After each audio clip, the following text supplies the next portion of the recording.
And according to YouTube, it's live now. Hello, we are back. On time, almost on time. I'm here again with my friends Cookie and Ferret, and we're gonna continue with this interview of Neil deGrasse Tyson on Diary of a CEO. I have not spoiled myself, so I don't know whether it's really, really boring or really, really interesting. And neither have the other two, as far as I'm aware. How are you? I haven't. That sounds good. We're all a bit drained today, I fear. Okay, let's get the watch together up. I think everybody's in. And I have to find it. There it is.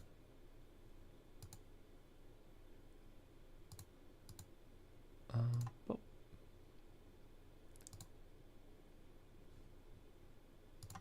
And there is the man. I think you scrolled back about 30 seconds, and then let's see what he has to say. I think he seems exhausted. That's what I remember. As if he's been through a lot. And he was very frantic the year prior. I hope he's come out of a few bad ideas. We shall see. Yep. So anytime you wanna say something, just hit the pause button before. Okay. Okay. With some frequency. That surely has value. Because we need each other.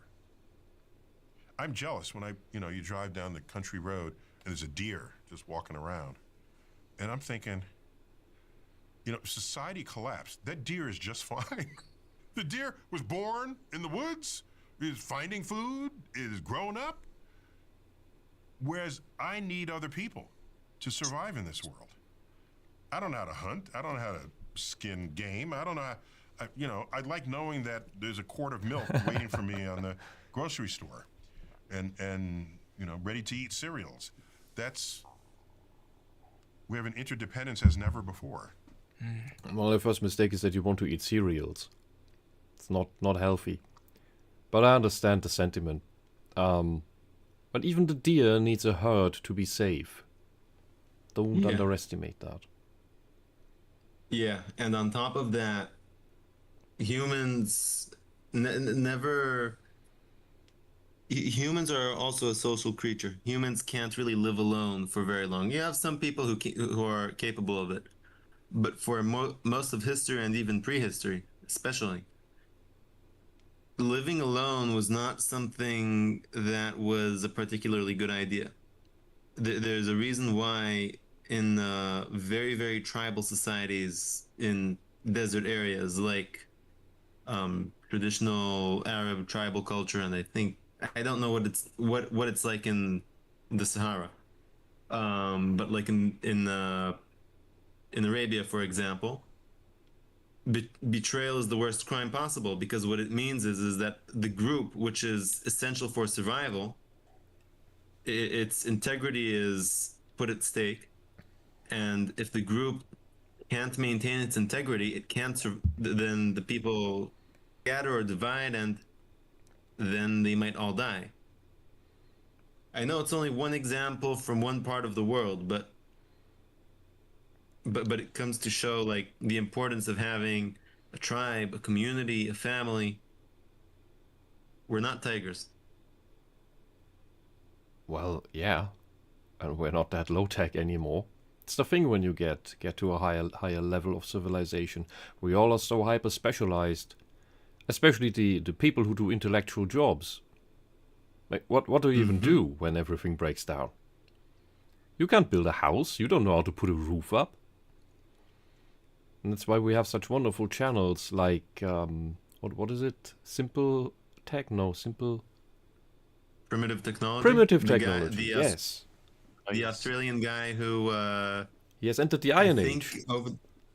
I think throughout the past year, he's been trying to figure out ways to smelt iron from bacteria, and the techniques that he has aren't particularly effective, at least compared to what you can do. But he's trying, and like he tries some things, they work. He tries some other things, they don't work, and the iron isn't particularly workable, but it's cool to watch. Oh, dude, at the speed he's And, going, in 10 years, he's on the moon. perhaps Ferret? I love that channel. Mm-hmm. I've only seen a couple videos from it, but yeah, it's entertaining. It's even if you don't read the blog, which is what he makes the videos actually for, they're just supplementary material. They're just wonderful to just have in the background going. It's the perfect combination of educational and chill ASMR. It's the essence of humanity, I think. There's somebody actually doing something productive in the background. It's beautiful. Anyway, we can all learn something, at least learn to bake bread. You need to rediscover that. Or at worst, when the apocalypse happens, which it inevitably will at some point, hopefully not tomorrow, we'd be back to the disgusting flatbread they make in the desert, and that doesn't need to be. Cultivate some good German bread. It's tasty and nutritious. Or make sourdough like the ancient Egyptians. Their sourdough must be inferior to ours. I don't know, probably, but they invented it. Yeah, pioneers' work. They invented beer too, as far as I know. It just has nothing to do with the stuff we make today. Mm-hmm. And how do we maintain that without scattering to the winds? You said you lost both your parents in the last 5 years. Yeah. As someone that knows so much about the universe and objective truth and reality, how do you contend with grief in that scenario? But also, how does that change you in any way? It did, a little bit. Not as much as I thought it might have. My father was 89 when he died. That was 5 years ago. My mother was 2 days shy of her 95th birthday. So so I'm putting myself like right between them in my life expectancy. I think I'll get to 92. Good. It's That's the a average good of age. those two, So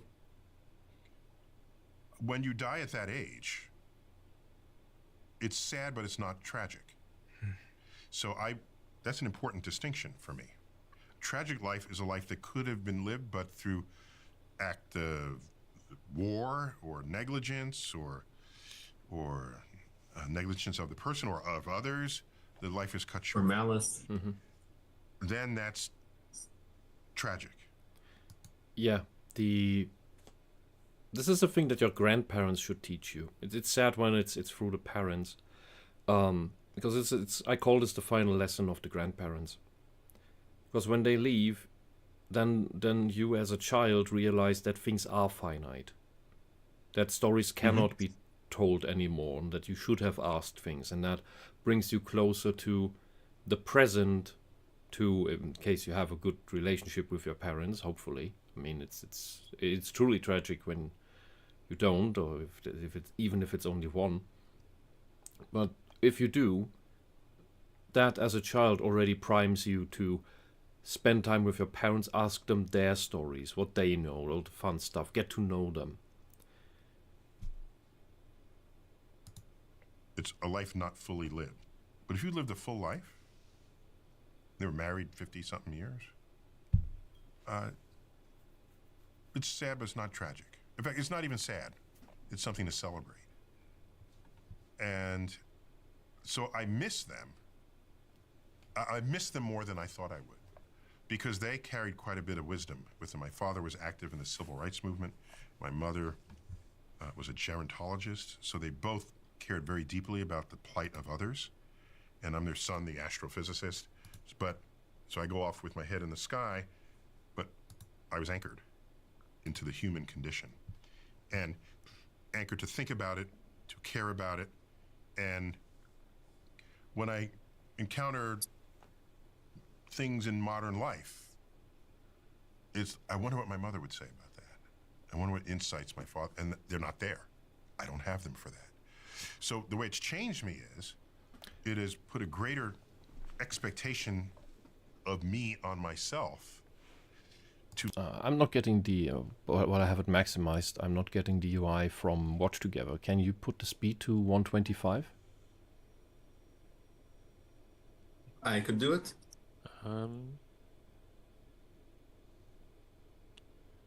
Yes. Okay. Because I only have the YouTube UI here, but at least the pause button works. Oh. Maybe Make not. sure I have No, does it flip back? Okay. Well, we'll work with what we got.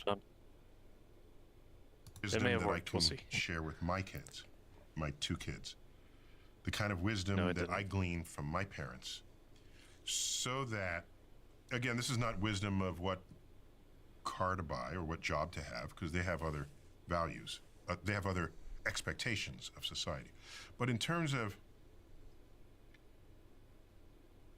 human-to-human interaction, in terms of love, in terms of challenges in life and overcoming them, some of those are timeless.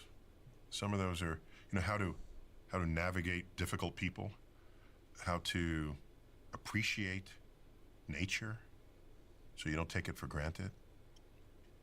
One of the things I liked about Joyce Kilmer's poem on a tree, it's about a tree. And we've all seen trees. So why does this matter? Because it takes an artist, a poet, a writer, a sculptor, a painter.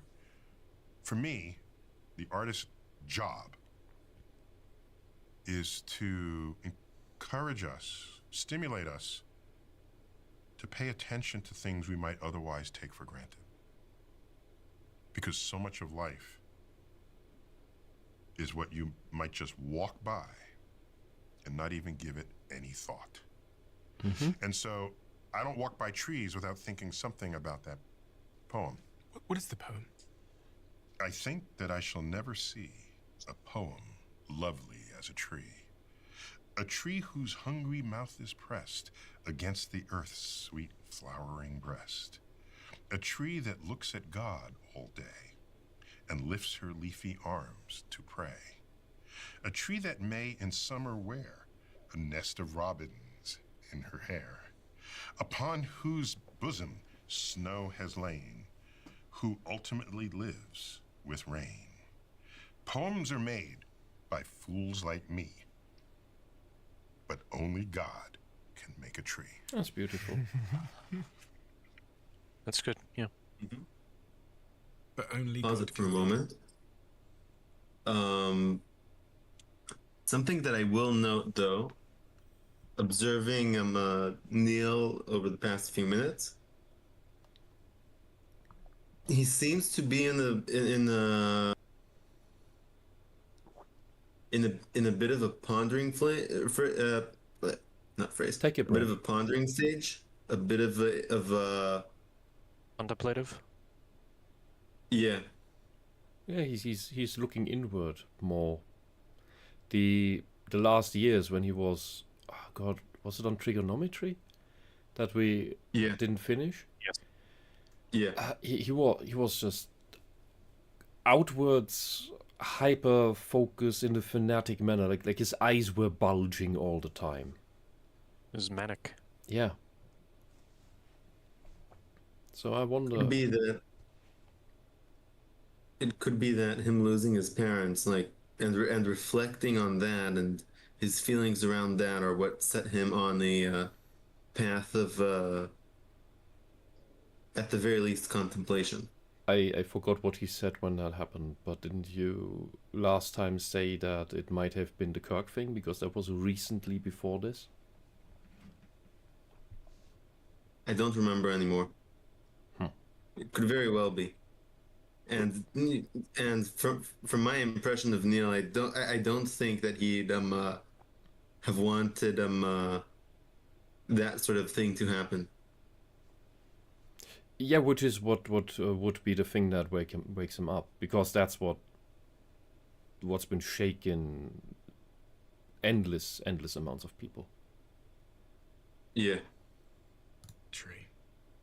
I spend so long. At least those that have a conscience and are not Yeah. completely brainwashed. I have met people with conscience that have been so brainwashed that they. It's hard to put into words, and I apologize to be too tired today to do so. Yeah. But I think people who've seen that understand what I mean, because it is quite. It shakes you when you see good people say such horrible things about somebody they don't know about. They don't know. They've never seen themselves. The recordings of, the speeches of, the discussions of, but solely on gossip, because that's what the socialists have been doing. That's solely on gossip from foreign countries and from their own state media and their in-group media that they think is measured and balanced and objective and totally not misinformation and disinformation. They trust that, and based on that, they then hate and despise and cheer an innocent man's death. Not just a death, but an innocent man's murder. Yeah. And I don't know. And this is where it's true, where it's one of the things where I can understand the Kirk's wife when she forced herself to that. You can call it performative if you wish. I'm torn on that. Of the forgiving the shooter. Yeah, because her reactions It's a very seem Christian genuine. thing. Yeah, well, yes, but in general, the emotions seem genuine to me. There were some other weird things that I found very lacking piety, as we would say in German, pietätslos. But that came across as genuine, and the thing about it is, when you think about it, it is logical, it is rational. It's not just an emotional force. It is based on the proverb, if it is one, or the saying that they do not know what they do. Forgive them, for they don't know what they're doing. And it is true, because the radicalized don't know what they're doing. They have this web of nonsense spun around their heads. You don't need to be. I don't consider myself a Christian, and I find reprehensible what they did. And and all these I met all these wonderful people in the past years, but they're all, and they have the kindest hearts. They're helpful, they're cheerful, they're good, they're wonderful around children. They give when they don't need to. They're benevolent, and then these moments happen where there's just it's the Kirk thing. It's things about abortion that they've never thought about, what they're even wanting, where they have only this one-sided script that they're reciting. Where they're agitated against the Catholics because, oh no, they don't want to allow any abortions. Yeah, but what you support, you don't even know what you support. The side you support wants the elective abortion until birth. And they don't know what that means. They've never thought about it. And by the way, I at some point switched sides, because I in the beginning didn't know and didn't understand that the whole pro-choice was up until birth, because I'm not Christian. I have my own beliefs with regards to abortion. They're not as strict as Christianity, but there's definitely this Your ceiling thing bird is that, your ceiling bird is chirping. yeah, Sorry. it's been dispatched. Good. But first of all, even though I don't see it as seriously as Christianity does, I don't see it as murder, at least up until a certain point. I don't see it as a good thing.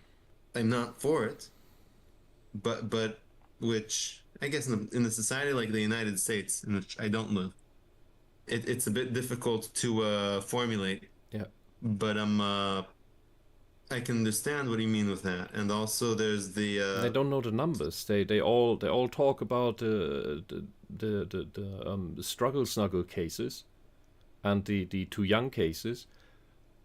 But those are the edge cases that are under 1% of the cases where the procedure is done. The medical cases don't even push it to 2 digits of a percentage. And they don't know that. And it's in my country the same way. Over 90% is elective nonsense. But this is just one example topic. With it's the Kirk thing, it's the J.K. Rowling stuff, where they're aghast when somebody buys a reskinned board game with the that is the Harry Potter version of the game, and I'm just like, well, what's the matter with that? Why does that matter? But you then know what their stance is on other topics, and why they consider certain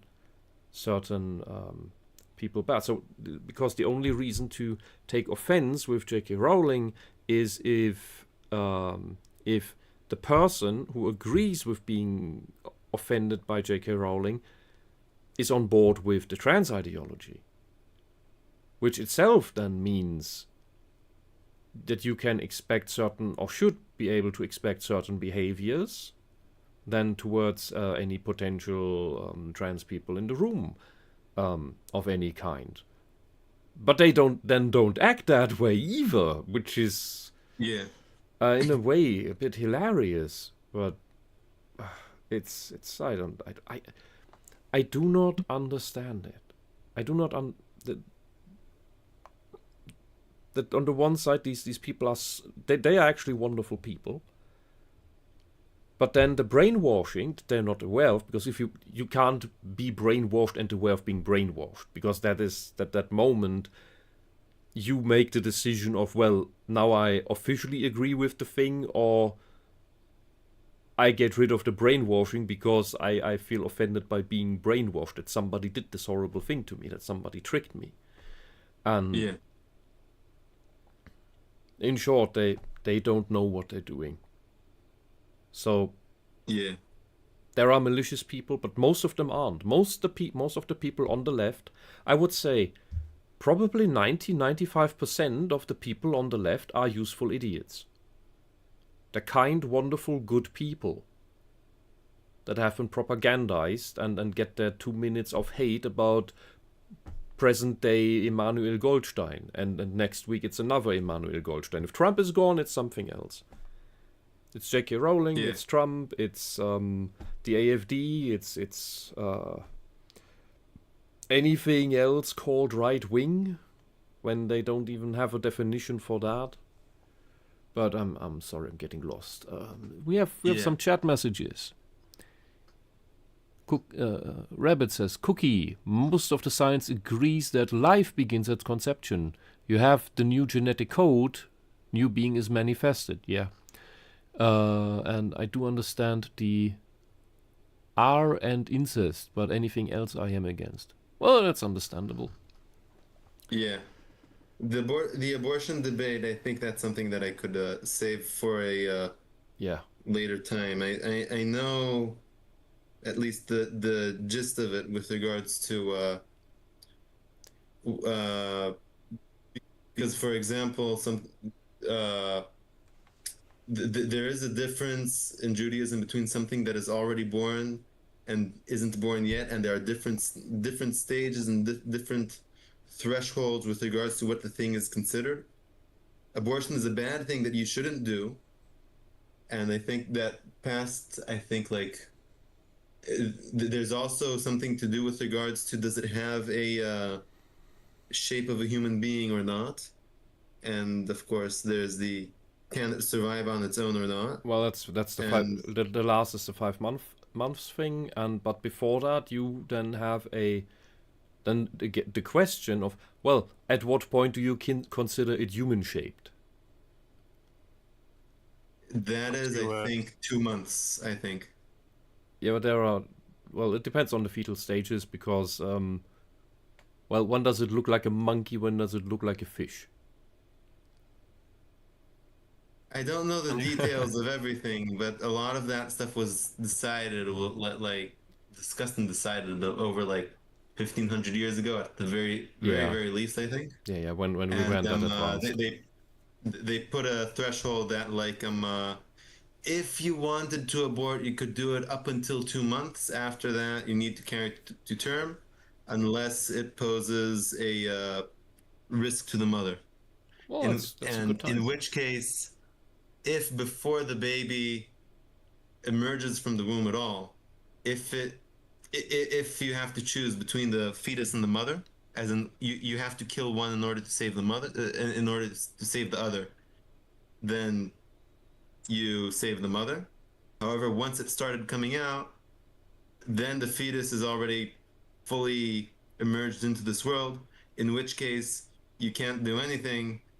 And this is also learned, this sort of dilemma, they learn it from, there's some sort of comparison or something to a situation of what do you do if someone is chasing another person with an axe trying to kill them?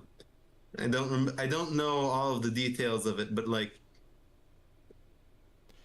Yeah, just bringing this up, yeah, it kind of puts me in like an awkward space, like with regards to the pro-life pro-choice debate. Like, I say ideally pro-life, but the idea of but I'm not with the Christian idea of it. I've never been there. yeah, link it back to Yeah. something that Neil deGrasse Tyson said, I think the whole conversation around abortion is tragic. yeah. And now we went into the full death and after all. Damn tism.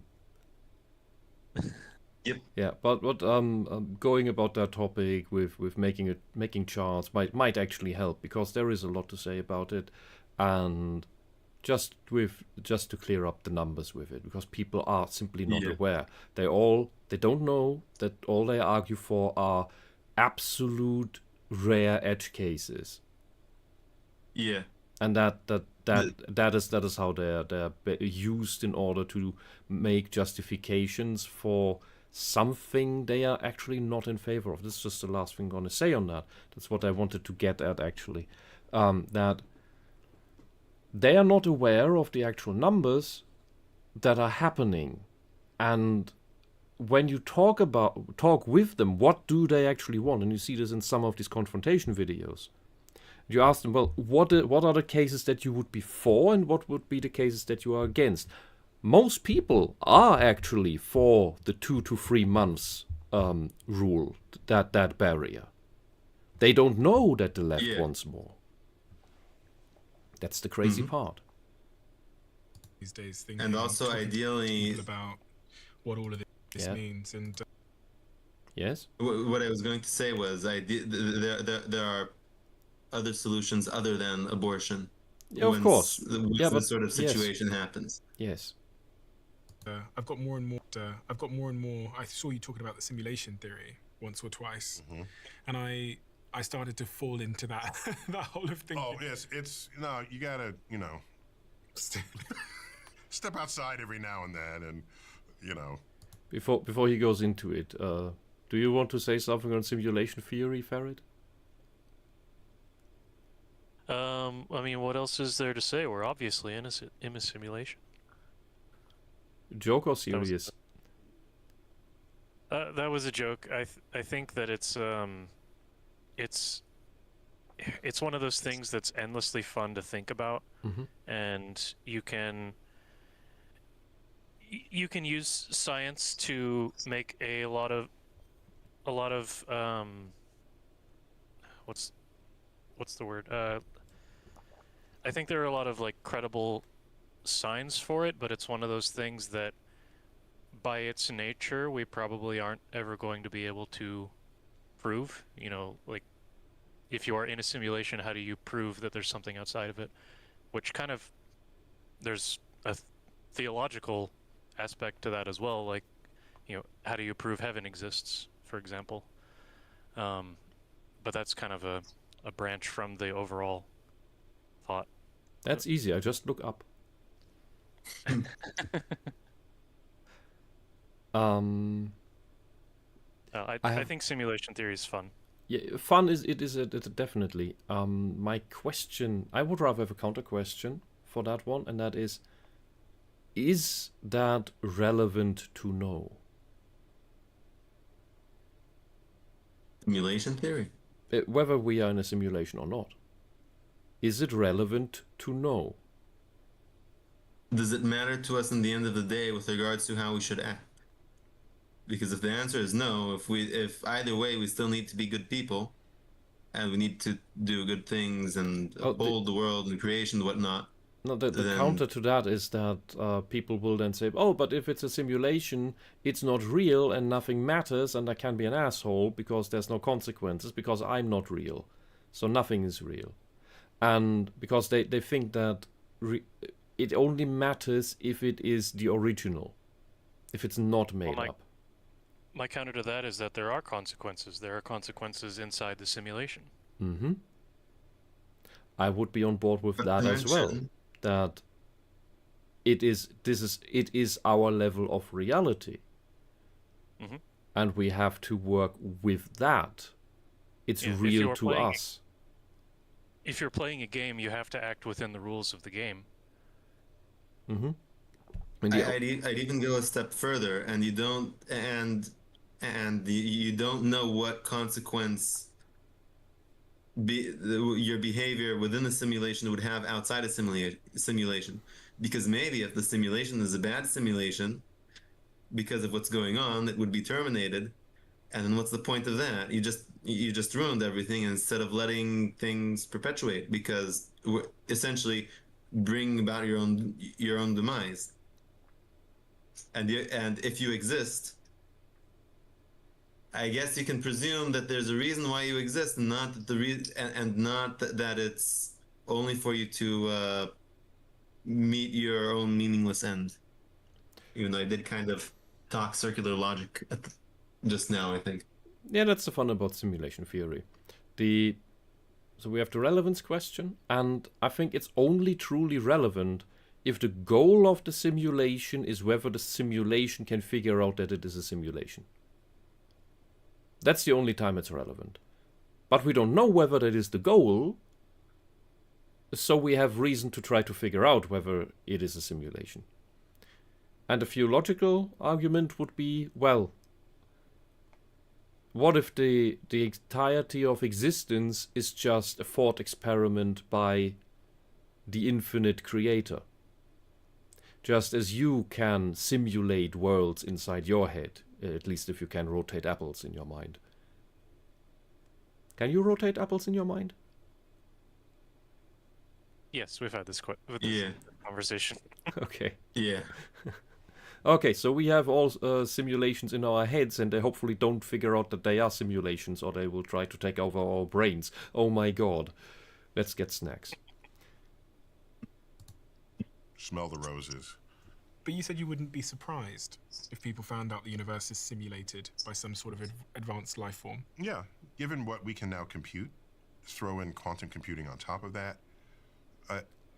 We don't have this power yet, but to make a world in our computer where the characters in that world believe they have free will, and then they conduct themselves, and then they invent computers, and then they make a world inside of their computer. Please watch The 13th Floor and Dark City. Wonderful movies. Much better than Matrix. And where their characters think they have free will, and then then it's simulated universes all the way down, and close your eyes and throw a dart. Which of these are you going to get? The first universe that invented the simulated universe, or the zillion ones that followed? The dart's likely to hit one of the others. But my escape hatch from that is, since we do not yet know or have the power to make a perfectly simulated world, it means we are either the first universe that's real that hasn't created one yet, or we're the last universe that hasn't evolved yet to have created one of its own. Because all the middles have the power to create one.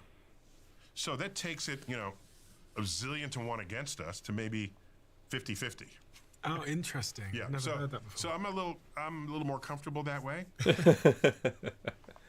Comfortable. Yeah. I sleep a little better at night. But I guess it wouldn't matter anyway if we were. Actually, it wouldn't matter. If we're completely simulated, what do you care? You're living your life. I know we don't want to believe that there are puppet strings on us. Part of me thinks that, though. Just when Earth is kind of, everything on Earth is... Is simulation theory the atheist's God's plan?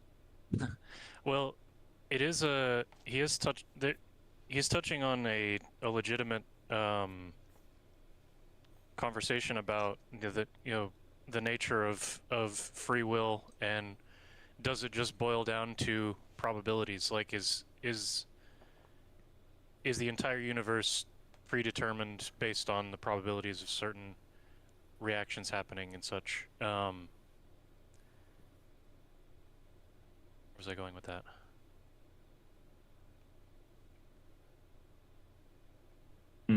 But can't you make an observational argument that you have a freedom of choice, at least in particular situations? Well, the argument is, was your choice predetermined by your environment, your personality, etc.? Mm-hmm. How much of a choice is a choice when your temperament and your neurological structure predetermines your leaning? And I'm talking about when you're in the real dilemma. Yeah. But it's the And same. you don't It's know the same thing. what to do, and you just pick one. Yeah, but that Or is you feel like doing something, and you decide whether or not to cave in or not to whatever urge that you feel. Yes, that is the same thing, because that's your leaning, and it's not truly random, because you have all these processes in your mind that make those gut decisions. They're not in your conscious mind. They're in your subconscious, and then with that comes also the decision, in quotation marks, that once you are aware that, oh, am I only doing this because of my temperament and my character? So would it actually be a free decision to do the opposite?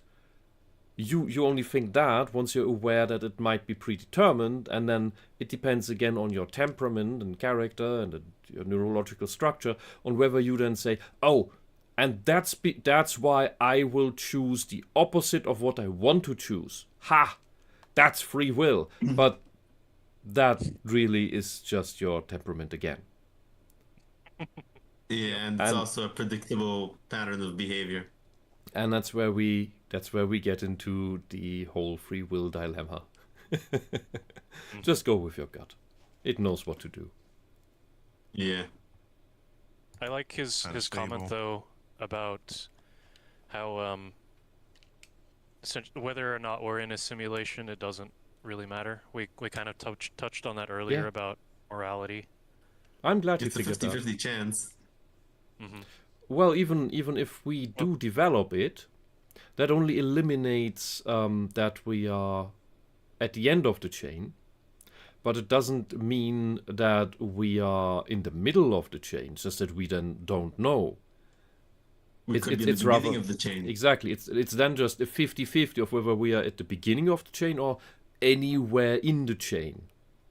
And not we only know that we're not at the end of it, so the 50-50 just changes. until we can figure out how we can determine whether there is a simulation layer or another reality layer above us. That's all. So it's not that difficult. Well, not that difficult. It's not that bad, Neil. It's not that bad. Oh, COVID shows up. Oh, so this is the programmer. Oh, God. You know, the Earth is too boring now. We What gotta a jump scare. Spice it up a bit. They throw in a pandemic. Okay, a once-in-a-century pandemic. Yeah, that was totally random by the SimCity drop-down menu. Totally. Nobody actually Yes. worked on that to facilitate it. That we don't have documentation about by now and admission from various people. And the genetic analyses. And then we have the 20 million participant study from Japan. 20 million. Yep. Are there any other studies with that many participants? Holy. Yeah. He says this as if it was nobody's fault and it just appeared everywhere all at once. Yeah, There's where we shut down all the countries, except of course for the airports and seaports and the tourism from China, and we're told to hug a Chinese. Yeah, great idea. Yeah, yeah. don't be racist. Though maybe the thing that you could say that is unexpected and uncontrolled is what happened after the pathogen was released, because then it developed a mind of its own at some point. Yes, it was allowed to happen, but it did eventually happen. Are you saying the pathogen and some- did pretty well? What I'm saying is like how it mutated and when, and with regards to how different countries were affected, and No, there should have been a total ban on China. Period. And people knew I know, about it. People knew about it already in November. I'm not talking about 2020. I'm not. I'm talking about like after about a year into when the pandemic started. Okay. Like, or even like after half a year. Like what happened after the conspirators lost control of it, and they tried to put themselves in charge and on top of everything and whatnot. The way it rolled about was not. It was not entirely within their control. That didn't matter because it was actually relatively harmless unless you had a vitamin D deficiency that was already bordering on severe, and the natural development of such pathogens is that the more they spread and mutate, the less severe they get, the less fatal they get, the less lethal they get, and the more contagious they get. Yep. That's the normal course, and which means that for all the scaremongering and to push all these corrupt contracts through, they only had a limited window of time. And thankfully they already had all the corrupt cronies in place in all the countries. That's just that. There are better events to bring up than the COVID-19 vaccine. Like Your a occasional- better event would be the I forget what it was called, where it was exactly. During the 19th century, there was a volcanic eruption that essentially caused a 2-year winter. I'm not sure if it was in Europe or in all of the world. What? Not and What? I don't remember exactly what it was called, but there was a, maybe it was the Krakatoa eruption, where there was a volcanic eruption that caused the climate to significantly cool for like 2 years. Okay, And there were that is pretty different disastrous from... consequences. Okay, but that is different from having a 2-year winter. I think that would be more prominently in the history books.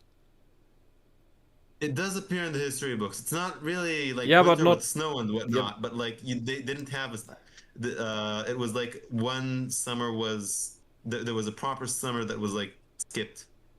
Yeah, I just wanted to hit home that the first thing you said was that it was a 2-year global winter, and that's a very extreme thing to say. Yeah. You corrected And yourself winter later, for me but and winter for you is different. that is true as well. Winters here have snow. Here it's just cold and rainy with some with some warm days here and there. Basically our summer, but a little Warm bit days colder. in winter that are a bit soggy. Yeah. That's winter for you. Warm days with a bit of rain. And Well, you we do still get and you cold days. It does get it does get sometimes okay. to like the single digit Celsius, but it's like it's not your winter at all. Okay, But what I Cookie. meant was like it didn't. Okay, I'm gonna need to look up the thing Cookie. in the meantime. Cookie. I will Mhm. just say this. Winter, if it deserves the name, has 0 warm days. 0. None. That winter's not warm. Unless you're in Australia, I guess, where they have it flipped because they do everything the wrong way around. Ah. Now we're entertaining for them. What do we do? Who gets vaccinated? Who doesn't? Who's going to fight? Who dies? Who lives? Okay, so then we kind of get through that. We get the vaccine. Okay, Did we? Just calming down off of that. And they said, oh, let's make a billionaire real estate developer. Just a small interjection. I stand corrected about what I said. What I said earlier about the 2-year winter. It wasn't the 2-year winter. It was in 1816, the year without summer, and it was because of a volcanic eruption. Whoever wants to look it up in their free time is more than welcome to do so. The more we know. Yes. Moving on. It was not Fimbulwinter. No. Small interjection to correct myself before continuing because of misinformation reasons, I guess. But it's a tangent that I don't think we should dwell on too long now. Interjectionception? What? It was a joke. Never mind. All right. Shall we continue? Yeah. From New York City, the most powerful person in the world. Let's stir the pot again. And so now there's a whole other set of pot stirring that's going on. So that's kind of consistent So with. he's obviously referring to Trump, but Trump was president before COVID. Mm-hmm. Mm-hmm. Okay. They Just want to make sure that he knows that. the TDS, that's a wonderful frame paused on, by the way. The issue with the TDS is that in America, and I think in general, they somehow try, in the West, they try to somehow stick the coup to Trump, even though he did exactly what the left wanted with Operation Warp Speed to get their fraudulent non-vaccine through. Because we're not against vaccines, but that wasn't one. That's the problem. And afterwards, where all the left was, oh no, we're not taking it because Trump has the cooties and we don't want the cooties thing, the cooties vaccine. No, no, no. Biden gets into office, everybody must take it now. Everybody must take it now. It was Didn't he lose silly. the election because people didn't like how he handled the pandemic or something? No, he lost the election because suddenly 2 million votes appeared in the ballot box that came out of nowhere. Well, that will cost you an election. Yeah, it tends to. We had a lot of elections like that in Germany recently, where the mail-in ballots suddenly did the vertical jump on the thing. It looked exactly like the Biden elections. Bloody hell. And always for the socialists. Democratic What was ghosts it must be. Was it 97% voter participation or 197% voter participation? Oh, you can't even make those jokes anymore because we had that was in 20, I don't know the year anymore, 18, 19 something. I will have to look it up. We had in Berlin some elections and what's it called? Referendums, That's what I was referencing. where we had 120% voter participation, and they ran out of ballots, which was really great. And then there were people who didn't have actual voters that wanted to vote, and they didn't have ballots for them because they had used all the ballots for the crap they did. And those elections were actually annulled. They were just too extremely bad, and they were all supposed to be in favor of the Green Party, and I think the left. And You mean the Maoists? yes, well, the Maoists and the Stalinists, and the Leninists. I'm not actually sure what the left is at this point, or was then. And the funny thing was that before the was it the federal election? I have to look up the dates. I have it saved everywhere, and I printed out my emails because YouTube had sent me an email before our election, like 3 days before it, informing me that it would not allow any content on YouTube that questioned the German elections. Even though, so at first, that is election interference by another state into our country. Number two, complaining about irregularities at the elections is a national sport in Germany, or it was. Because all these little tiny mistakes, like setting the voting cabins up wrong, like accidentally forgetting to hang a cloth over a decorative mirror behind it, or covering up the security cameras in the room where it's done, where the election office is, like when it's made done in a bank, because they have pretty spacious rooms there. All these little things, they're important because you have to keep attention on those things. Because if you let those slide, then the big things start happening. That's why you need to be very, very, very keen on the small things already. You need to complain. It's good to be a people that complains a lot. That's not Karening. That's caring. Yeah, and also these sorts of situations, it sounds a bit like, oops, I accidentally put your pony in the lion cage and not in the pony pen. It'll be fine. All animals are equal. You are just animalist. Who fed the lions today? Because they seem awfully full. Where's my pony? And why is the pony pen empty? Or short a pony? What? There's a missing pony. In There's- the pony pen. We never had a pony. We always had fat lions. Sure, it was like this brown pony with Oh, Cookie. with a Stop black mane and tail. it.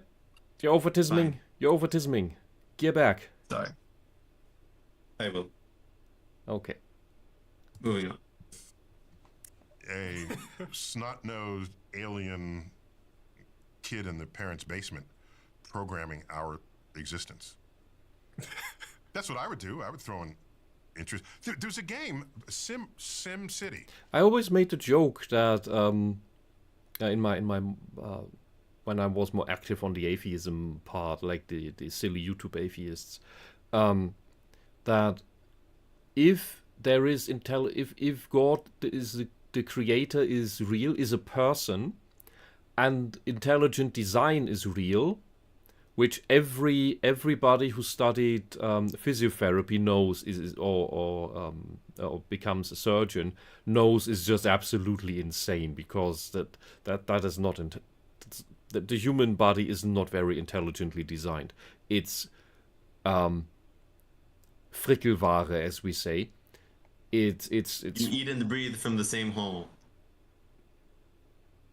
yes, for one.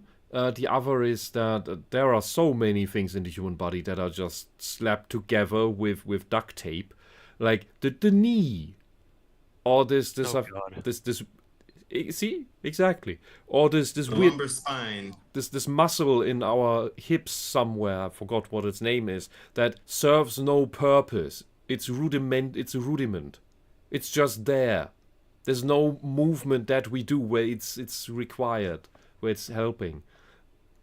It's great. And I always thought like, okay, yeah, there's somewhere in a higher universe, there is God High School, and our creator kid they had a science fair. Like here, make a creation, like kids first multiverse, and ours got a D minus, got a participation trophy. Like yeah, you did it, cool. That's at least what you'd Yeah. say from the perspective of the human body. The Yeah, code technically play- works, so don't touch it. Yeah, right. That's a good one too. Yeah. Never touch a running system. that. That's how old I am. Sim City. So you are mayor of this city, and people can vote you out of office. So you have to do things that make them happy, and there's an opinion poll that's there. And if you spend too much money here, you're not spending money on the schools. That's bad. But then there's crime goes up, and you're realizing, oh my gosh! And even this simple simulation, so many interdependent phenomenon are taking place. Then things that happen. Then Godzilla steps through and plows through the city. Okay, now Godzilla's not real, but it kind of is, because that would be a disaster. That is it a flood? Is it fires? It's a thing that nobody saw coming. Okay. I love in SimCity 2000 you could have a solar power plant that wasn't a solar panel, but a giant mirror that would get channeled sunlight laser beamed down to the earth, that it would then use to turn into energy, probably by heating water. And it could have a random disaster, just like your nuclear power plant could explode. And its disaster would be a misalignment of the satellite, where the laser beam would just go across your city and just orbital ion cannon your city and burn all the little children to crisps. And that was great. That's amazing. yeah. There's just some technologies we just shouldn't even try, because the way they can go wrong is just too easy. Yep. Okay. We are recording this interview on September 11th. I live 4 blocks from Ground Zero. That's Godzilla walking through the city. Well, how do you respond to that? You didn't know that was going to happen the day before. So You didn't. realizing that in this game, You didn't. You should have listened to Alex Jones, because he knew months in advance. Yep. It's like it's comparable to October 7th.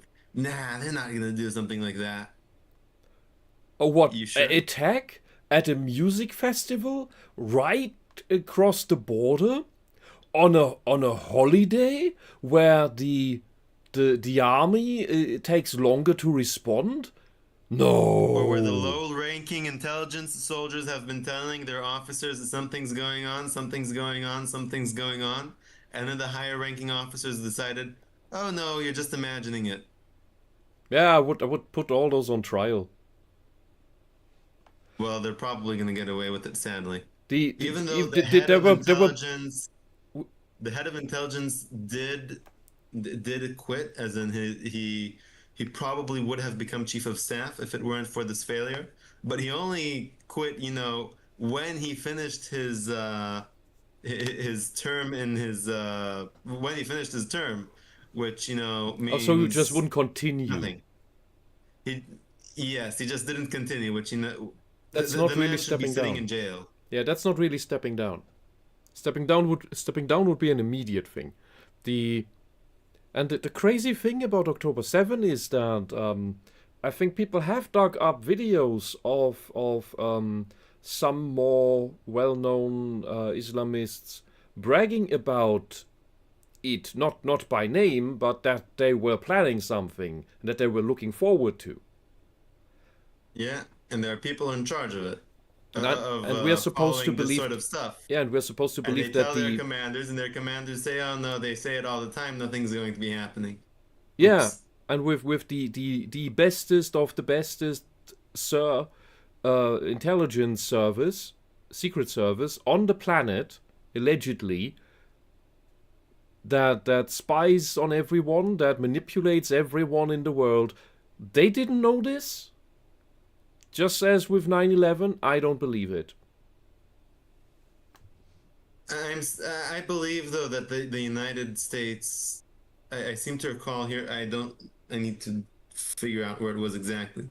Where the intelligence services in the United States had the same sort of issue right before 9/11 that the IDF had with October 7th, which is why I'm drawing the parallel. Oh no, this thing will never happen. And you have some people in the system saying, yes, this will happen. And you have people on top who are so sure that this is not going to happen that they decide that nothing should be done about it. And that this problem that is growing, that is on its way, is not really a problem. And then, oh wait, it turns out to be a problem, which is something that happens not once, not twice, not thrice, and it is See, so it's the bane of every intelligence service, where you're so wrapped up in your own thoughts that you don't that you don't know that you can't foresee something that is so obvious that it's going to happen see, when it's going to happen. I only wonder whether anyone but Islamists were dancing that day. That is the only question I have. 9/11? No, October There 7th. were October 7th. Mm-hmm. Islamists definitely were. People the likes of Norman Finkelstein probably did as well. I don't know though, so I can't really say. Like, it makes sense that there would have been people other than Islamists who danced, but I don't know. But at the moment, but I need to think and look through things to point fingers at more parties and not just Islamists. Yeah. But but many of the same people who danced for October 7th danced for 9/11 and for Saddam Hussein's invasion of Iraq of Kuwait. I almost said Iraq. Yeah. Ah, history. Such fun. Yes. No, it's not. I know. It's gallows humor. Yeah. It's only interesting to play when disastrous things happen. Not too many in a row, because you have to be able to recover. So when I look at our world, I'm thinking the best argument I have for being in a simulation is how often some big disaster takes place. When it was the first World War, and then after that, the peace, pandemic, okay? The 1918 flu pandemic.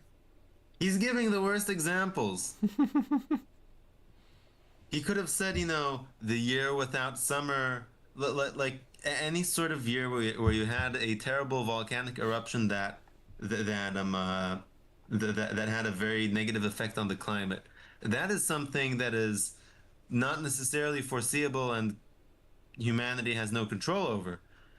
All of the events that he mentioned are things that humanity had some sort of control over and theoretically could have been averted. You mean like He didn't. you mean like the Gulf Stream shutting off temporarily? Like during the Little Ice Age in the 1300s? Oh no, it regularly does that. People just don't know, and it's usually not reported on large scale. as was the case around the what was it, 2009, 10, 11, somewhere around there. It happened. We had a super cold winter with no snow because it was too cold for snow, and we just went right into giant icicles hanging from the houses, which it was scary walking along the sidewalk because all the houses here have overhangs, and you have these like 2 meter long icicles looking down at you from like in some video game level. And I saw one Yeah. crash down once in front of me. It's like, oh fucking shell! And all the kids had fun playing icicle fencer. It was great. But yeah, this happens regularly. They don't report on it because it messed with the whole global warming. We're gonna die of heat death in 5 years narrative.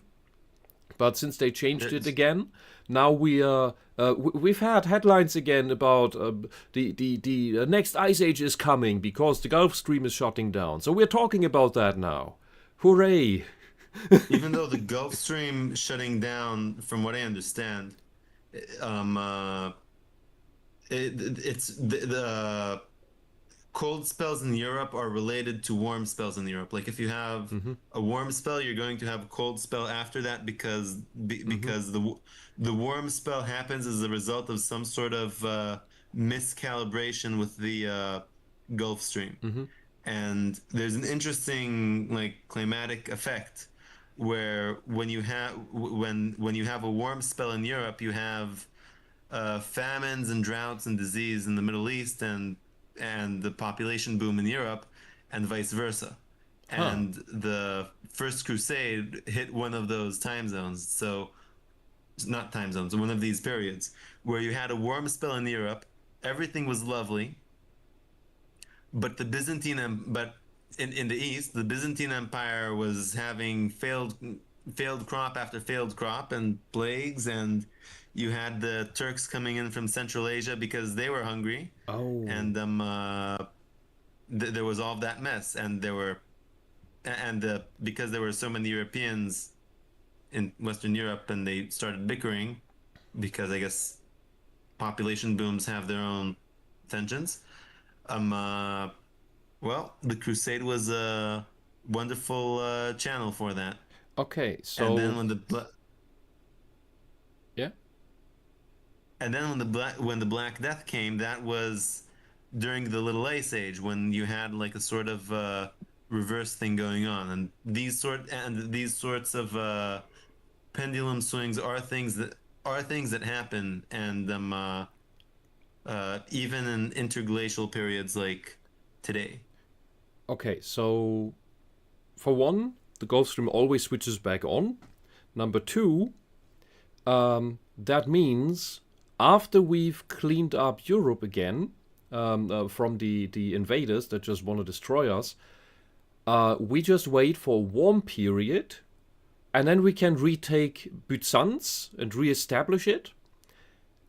And after that, we take care if when we have this stuff shifting around that we supply New Byzantium with food so that the Turks don't retake it again, and then everything's gonna be swell. Yes. Well, theoretically, you should have been going on that crusade now, because now, from what I understand, it's a bit warmer in Europe. Yeah, we're kind of busy right now because we probably are going to have a similar situation as during was it the Peasants' Crusade that was the zero thing in Iberia against the Moors, or was that the first one already? Crusade in Iberia was like a different route of crusade. Are you talking about the Reconquista? Well, the Christian uprising against the Moorish occupation. Are you talking about like the very, very first one? Yeah. No, that was way before. That was during the 8th century, if I remember correctly. Oh, so early. It was by Pelagius, and he carved out a kingdom in northern Iberia called Asturias, and from there the Reconquista commenced. Ah, I see. But they build on one another. I guess. Okay. A lot of the Crusaders, most of the Crusaders came from like France and Germany. If we're Mm-hmm. talking about the First Crusade, All right. Cool. I because still France haven't. is a wonderful place Yeah. to grow food and have lots of people. Yeah, I still hadn't looked enough into that history, but the First Crusade is vital to understand and to clear up European history and how we've been slandered about it all. Later Crusades have their issues, but the first one was quite justified. It was basically the rebellion against the Nazis of the time, if you will. But we can't say that today. Which of the Crusades of the First Crusade? Because there's like the Nobleman's Crusade, and on the other hand, there's the Peasants Crusade, and Didn't I say the Peasants Crusade? where the Peasants Crusade was part of the First Crusade. Okay. You had Peter the Hermit, you had Emico. Emico, for example, decided, maybe instead of going all the way to the east and killing the Muslims, maybe we should first play target practice on the Jews living along the Rhine. And Peter the Hermit, he had a mass of an undisciplined horde that they just pillaged their way through Europe, and the King of Hungary didn't really like that. Yeah, that doesn't sound like a good crusade. That sounds like nonsense, like random nonsense. Or maybe I'm confusing things a bit. I meant to look, and I understand why your history would emphasize that thing that nobody thinks about here, because it's targeted your people. But Yeah. no, There was the mob and there was the army. The mob went through Europe and pillaged its way through Europe, and there were two different outcomes. Maybe I got confused between Peter and Emico. One of them pillaged its way through Hungary, and then they pillaged their way through the Byzantine Empire. And then the Byzantine Emperor said, well, this is not the army that I was expecting, but here, go ahead and fight the Seljuks. And they faced the Seljuks, and it was the first time they faced a proper army, and they all died. The other one, the king of Hungary said, no. I saw you raping and pillaging over there. I'm not going to let this happen again. So the king of Hungary just wiped them all off the map. The First Crusade that actually achieved anything, they didn't go through Germany and Hungary and then to the Byzantine Empire. What they did was they gathered in France, and then they marched down Italy, and then they went by boat from there to Constantinople, and then from there they went through Anatolia, and they also they did get a bit out of control in certain areas, and there were some back dealings that the Byzantines did with some of the locals, saying, okay, how about you just surrender the city over to us before the Crusaders come, and we'll call it in. And the locals were like, okay, yes. And then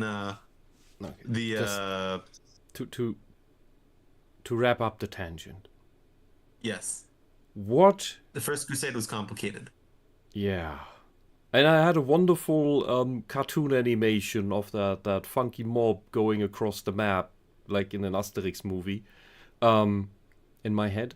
But so what was the crusade called that threw out the Moors out of Iberia? That's the Reconquista. That does it have a number? No. It was a campaign that started in the 8th century and ended in the 15th, in 1492. Okay, so it's the long one. Yeah, it's called the Reconquista. Did it start before the first? Much before. The First Crusade So it's started Crusade Zero. in 11... Sorry, no, not 11. It started in 1096 or 1095. I don't remember if Pope Urban... we have houses here that are that old. Speech in 94 or 95. That was like 300 years after the Reconquista already started in Iberia. Okay. So the Reconquista is Crusade Zero. Yeah. Good. That's the good one. We need more And of the that. thing that they don't tell very often is that as they were conquering back Spain, new waves of Muslims were coming in, and each wave was more radical than the first. And They were zerging us. what? They were zerging us. Yeah, and the Christians eventually beat them back. Yeah, very good. As I said, we need to do more of that, and we need to this must be covered on all the history channels. That must be the big Yeah. campaign. Metatron, you need to know. All right. I think he does know. I don't know if he Yeah, but made an episode about it. yeah, every year until we are free again. Because right now we don't live under our own laws, it seems. Yeah. Let's get back to Neil. Yeah. Because it was saying some interesting things. Now we get out of that. Second World War.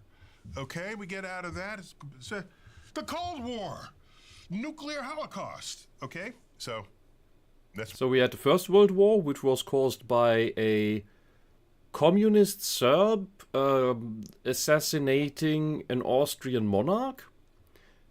Yes. And then Germany got blamed for that for some reason. And that's what caused World War II. And the No. Cold War Wait, happened because- don't jump ahead. Don't jump ahead. Fine. Don't jump ahead. Okay. Then we had Sorry. all the Weimar nonsense caused by socialists, which caused the National Socialists, which were headed by an Austrian socialist, who started then World War II, together with the other socialist from on the other side of Poland, and then we got the Cold War with the socialists. And somehow Germany is at fault for all of these things that have to do a lot with Austrians and socialists. I'm starting to see a pattern. Yeah. my of the programmer. Oh, God. I think I prefer the world where I feel like I have free will and there's not. Does it make a difference if you believe you have free will, even if you don't? No, because I'll never know. And the fun answer to that. Ask me. Say, do you have free will? Ask me that. Do we have free will? Do you have free will? What choice do I have? Okay, that's fun. That one's funny. No, if you don't have free However, will, the thing is, if you don't have free will, it's not your fault. Which is why a lot of religions, it's, I think, the bad variants of religions, go on about, it's God's plan and all of that stuff.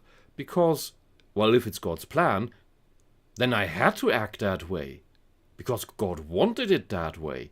Or, well, the devil made me do it. Or the angels that protect me from the devils making me do things, they were lazy for a second, and that's why the devil made me do it. So it's not my fault. These are all childish excuses. Doesn't matter whether you have free will or not, you have to act as if. well, then you don't even have an option to say you don't. So you just live life. Just live your life, so that the world is better off for you having lived in it. And what does that mean for you? Like, It means people are better off. The institutions are better off. People are happier, healthier, wealthier, safer, better fed. That rationality matters in politics and lawmaking. And that will help to ensure stability of anything you build going forward. But yeah, that's all I mean. It's not complicated. And you were talking about meaning before. I stopped looking for meaning decades ago because I realized any of us has the power to make meaning in life. Very good. If you're going to look for meaning, are you looking under a rock, behind a tree? It's as though meaning is sitting there waiting for you to. It's as if Neil had a jump in consciousness some time ago. Find Yeah. it. Oh, I found meaning. There it is. Now my life is complete. That feels so powerless on your own destiny.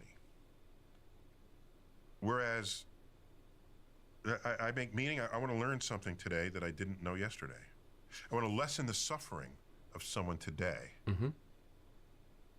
compared with however that person was living yesterday. I want to use what I learn to well up within me and manifest as wisdom. Because information is not really useful until it becomes knowledge. And then knowledge is good. You can show off if you have a lot of knowledge. That's what these game shows do. But in the end, the best use of knowledge is when it becomes wisdom. And wisdom, people say, oh, I don't like getting older. I want to be young again. I don't want to be young again. When I was 30, I was an idiot. Even when I was 30, I thought I was brilliant, right? That's the fun. Don't get older unless you have wisdom to show for it. It's when you don't have something to show for your age, you want to be younger. You're just getting old with nothing to show for it. But I continue to learn things every day, passively and actively. Passively is you just notice, open your eyes sometimes and see what's happening, where things are headed, what they're doing. You learn. Not all things you learn are good. And if they're bad or need adjustment or need help, do something about it if you can. So that's how I derive meaning. Hence my tombstone. Be ashamed to die unless you've scored some victory for humanity. There's the meaning for you. There's a whole class of billionaires that are trying to live forever now. And I think we are on the verge of being able to extend life potentially indefinitely. They always have. They always have. You just look throughout history. Especially the communists in China, they always wanted to get 130 years old at the very least, if not more. And like, recently there was this hot mic that caught Putin and Xi Jinping talking, and Xi Jinping told Putin about their how they had made advances in order to make that happen. And then you look all throughout time and you find all these immortality attempts. All right, the invention of gunpowder. What? The invention of gunpowder, for example. How did that make people immortal? Initially, when they mixed up the ingredients, the intention was to make an elixir for immortality. Oh. Well, that's good then. And it wasn't just, potassium nitrate, carbon, and sulfur. It used to have other things added to it, like honey and a whole bunch of other stuff. Yeah, the healthy And stuff. then they realized, this thing burns much better than it keeps people immortal. Why Well, don't we so use did the it to blow things mercury. up? Oh yeah, Mercury. Mercury is the funny one. Yeah. Oh, that. Should I pity the yellow emperor?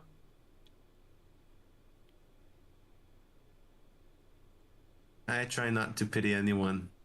It doesn't it makes you look down on them a bit. Like I know that it came out terrible. Yeah, I know what you mean. But I wasn't entirely serious either. So we are here on the autism podcast, so we all try to be sarcastic and then fail miserably at each other. It's wonderful. Yes. Yeah. Yeah. Then we have all this pharaonic stuff, and we had these Mesoamerican and South American empires that also tried to add this immortality stuff in their way. Staple of humanity. Actually, wasn't the Yellow Emperor the one with the terracotta army Yes. to protect him in the afterlife? Yes. Mhm. And in his tomb there's a world map, or at least of his realm, in quite amazing detail because it is quite big, and all the bodies of water were made in mercury. And since the tomb has been found, but I believe never opened so far, which is probably okay. I'm okay with that. They could trace via whatever wonderful mapping technique, something with lasers, spot an increase in mercury density, and even though the resolution is rather rough, it does correspond with the bodies of water of ancient China. Wow. It's great. Hmm. So the map exists.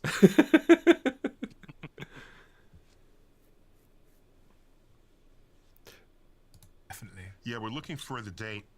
It's called escape velocity. Do you know about that phrase? It exists in astrophysics, of course, but escape velocity for Earth, for example, is 7 miles per second. So escape velocity in astrophysics is the speed I can run that fast. that you launch something so that it never comes back. I believe it. No matter how hard the gravity tries.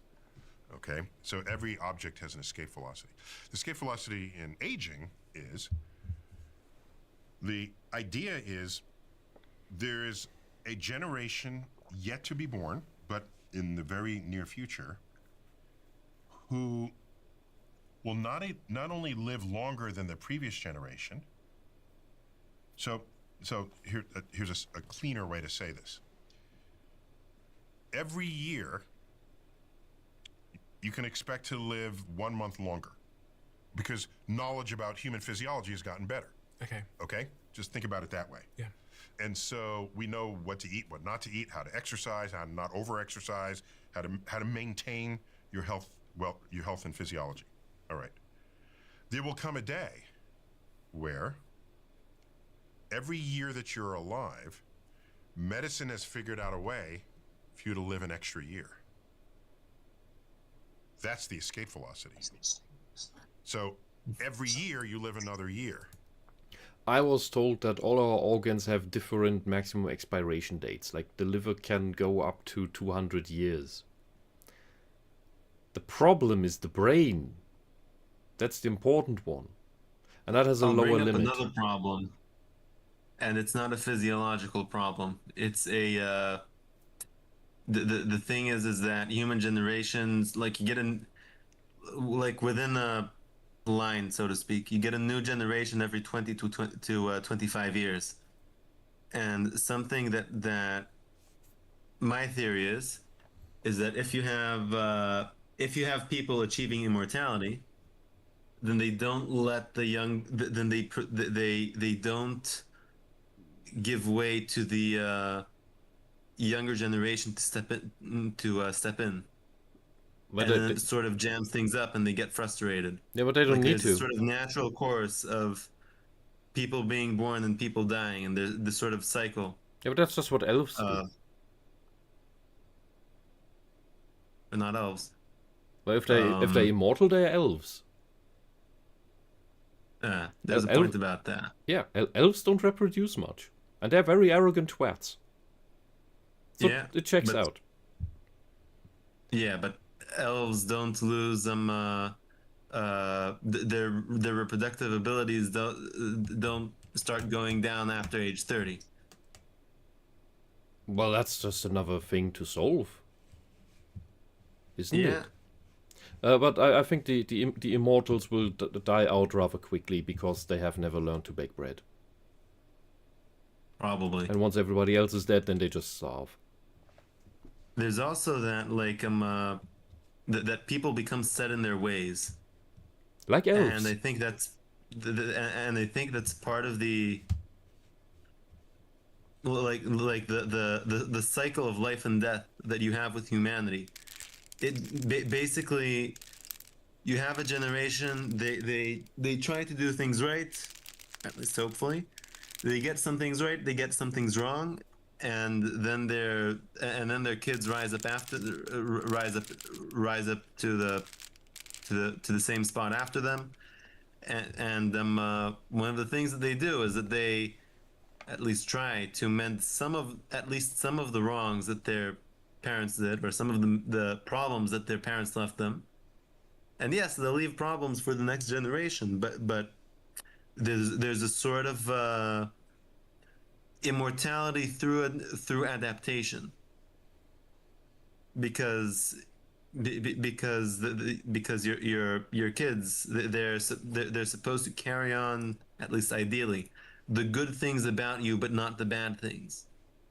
Yes, they'll have their own problems, and they will inherit some negative things, but this but this, at least in my view, is a form of immortality which is achievable and is good, and is the way that the world should work. It's like within the way of the world. Yeah, but it is metaphysical immortality and not a continuation of consciousness immortality, which is what the ego wants. And that's why that's not pursued. Well, you get old. You eventually become a bit irrelevant. The times go by you. A bit That's irrelevant? part of, I'd rather become bitter instead of a bit irrelevant. What a pun. Yeah. An example that I wanted to bring up just before we continue, which is one of the problems that you have, like with this sort of immortality problem, is you have, let's say, the Queen Elizabeth II, who lives until her 90s. Her son inherits her in his 70s, and now he's dying of cancer. When a king in his prime, ideally, is like in his 30s and 40s.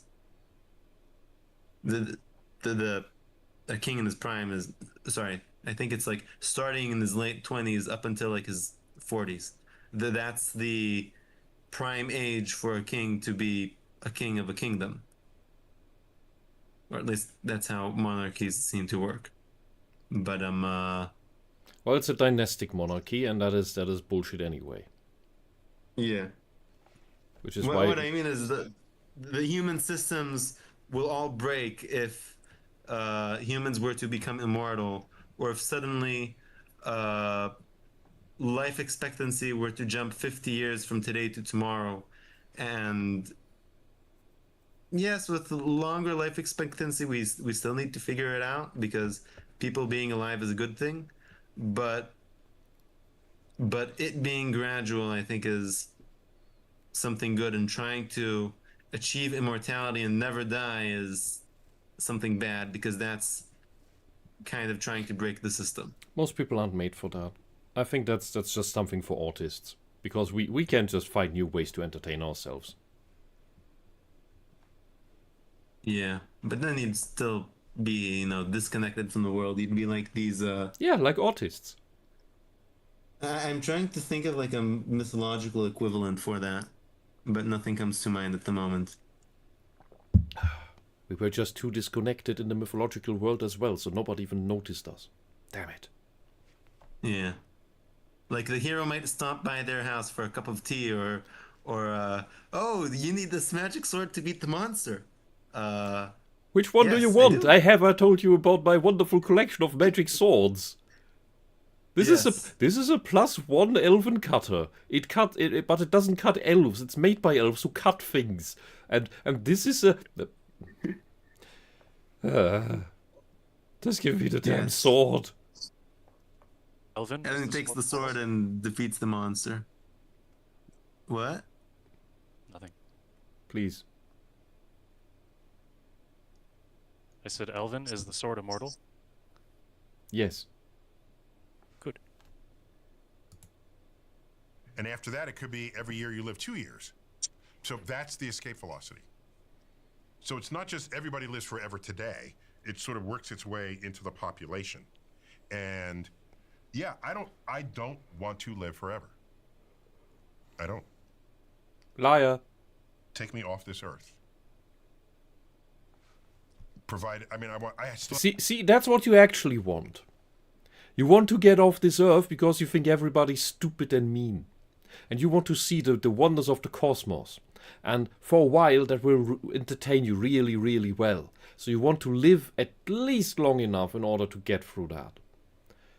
Yeah. So it may not be immortality, okay, but you want some of it in order to get the nice stuff that you actually want, that you desire. And that's okay. More to give, more books to write, that in my judgment would make the world better than it currently is. So I don't want to die before I get as much of that done as I can. But are you scared of death? No. Although, that's easy to say because I'm not at death's door. And I had someone rationalize with me, which is, they made a potent argument. It's, I can say now, with another 20 years life expectancy, 15, 20 years, that I don't fear death. But if I'm on my deathbed and someone says, if I can wave my hand and you can live another year, would you? The answer is probably going to be yes. And at the end of that year, so I don't know if my sentiments about life and death will change on my deathbed.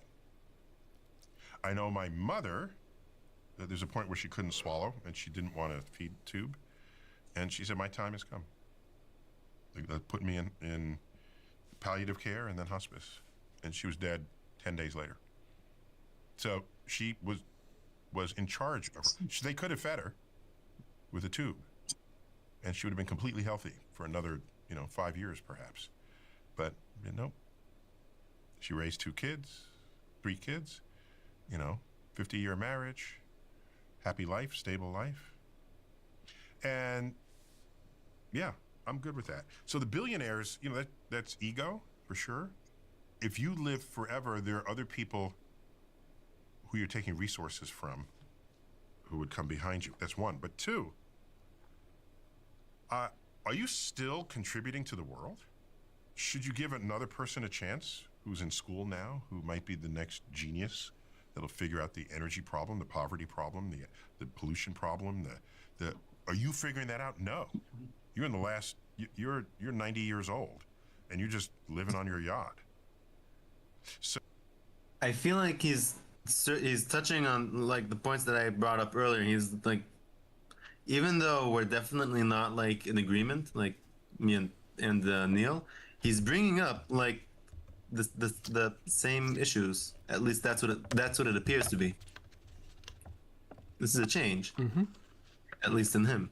Well, I just hope that one day he figures out that these super rich mega billionaires who try to be immortal as can be, and that behind that is also a scheme that uses humans that are genetically compatible as just walking organ banks that then once extracted will just be hooked up to hard lung machines, like the greatest Lovecraftian dystopian nightmare that you don't want to think about too much, but that is happening right now in communist China.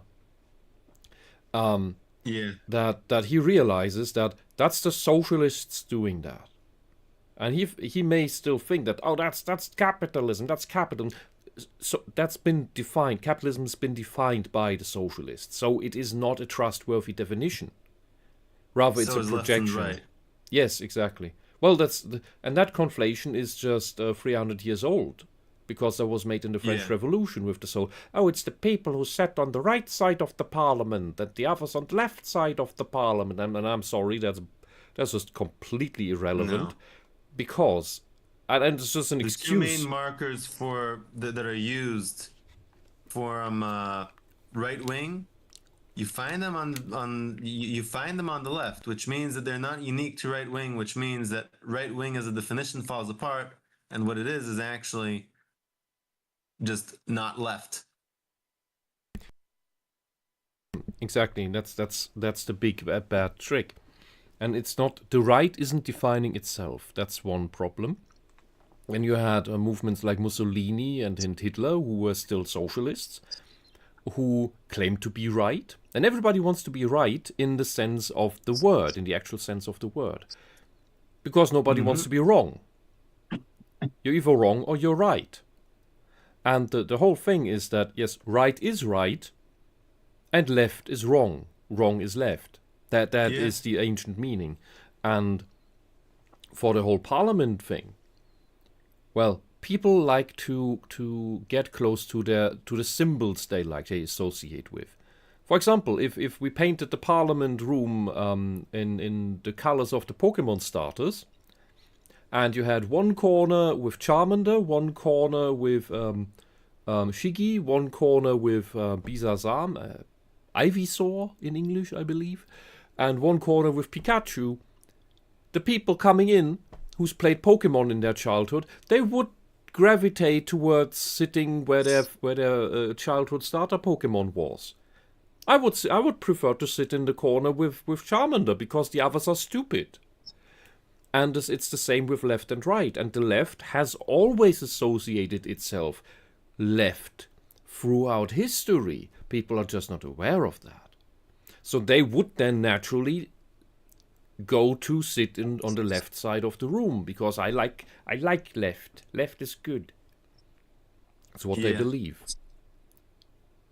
Yeah. I'll also point out though something with Neil that he at least I feel he showed multiple times here is that his orientation. I'm gonna use the terms that I told you before in private. His orientation is definitely pro-Mundian, as in mundus being world, pro, anti, whatever, as people commonly know. Even if by methods and whatever other beliefs he might have, he might not necessarily be like practically going in that direction with regards to practices, but the direction he has a direction which he wants to, in which he desires to head, which he uses to orient himself, and he can use to also recalibrate himself, which is very different from the socialists who are in essence anti-Mundian. And, yes, they're absolute nihilists. If you look at everything that leftist ideology aims at its philosophy, even Hegel is all about destruction. That's what Aufhebung really means. Aufhebung, it doesn't mean to pick up, which is the other meaning of the word Aufhebung or Aufheben. It means in the Aufhebung that he means is the annulment, the annihilation of a thing. Like when I put a curse on you. When I dispel it, when I take it off of you, I take it off. That's I am lifting the curse. That is Aufhebung. I am aufheben the magic. And the same with a punishment. If I condemn you to the dungeon for 5 years, and then I can take away that punishment prematurely, and then I am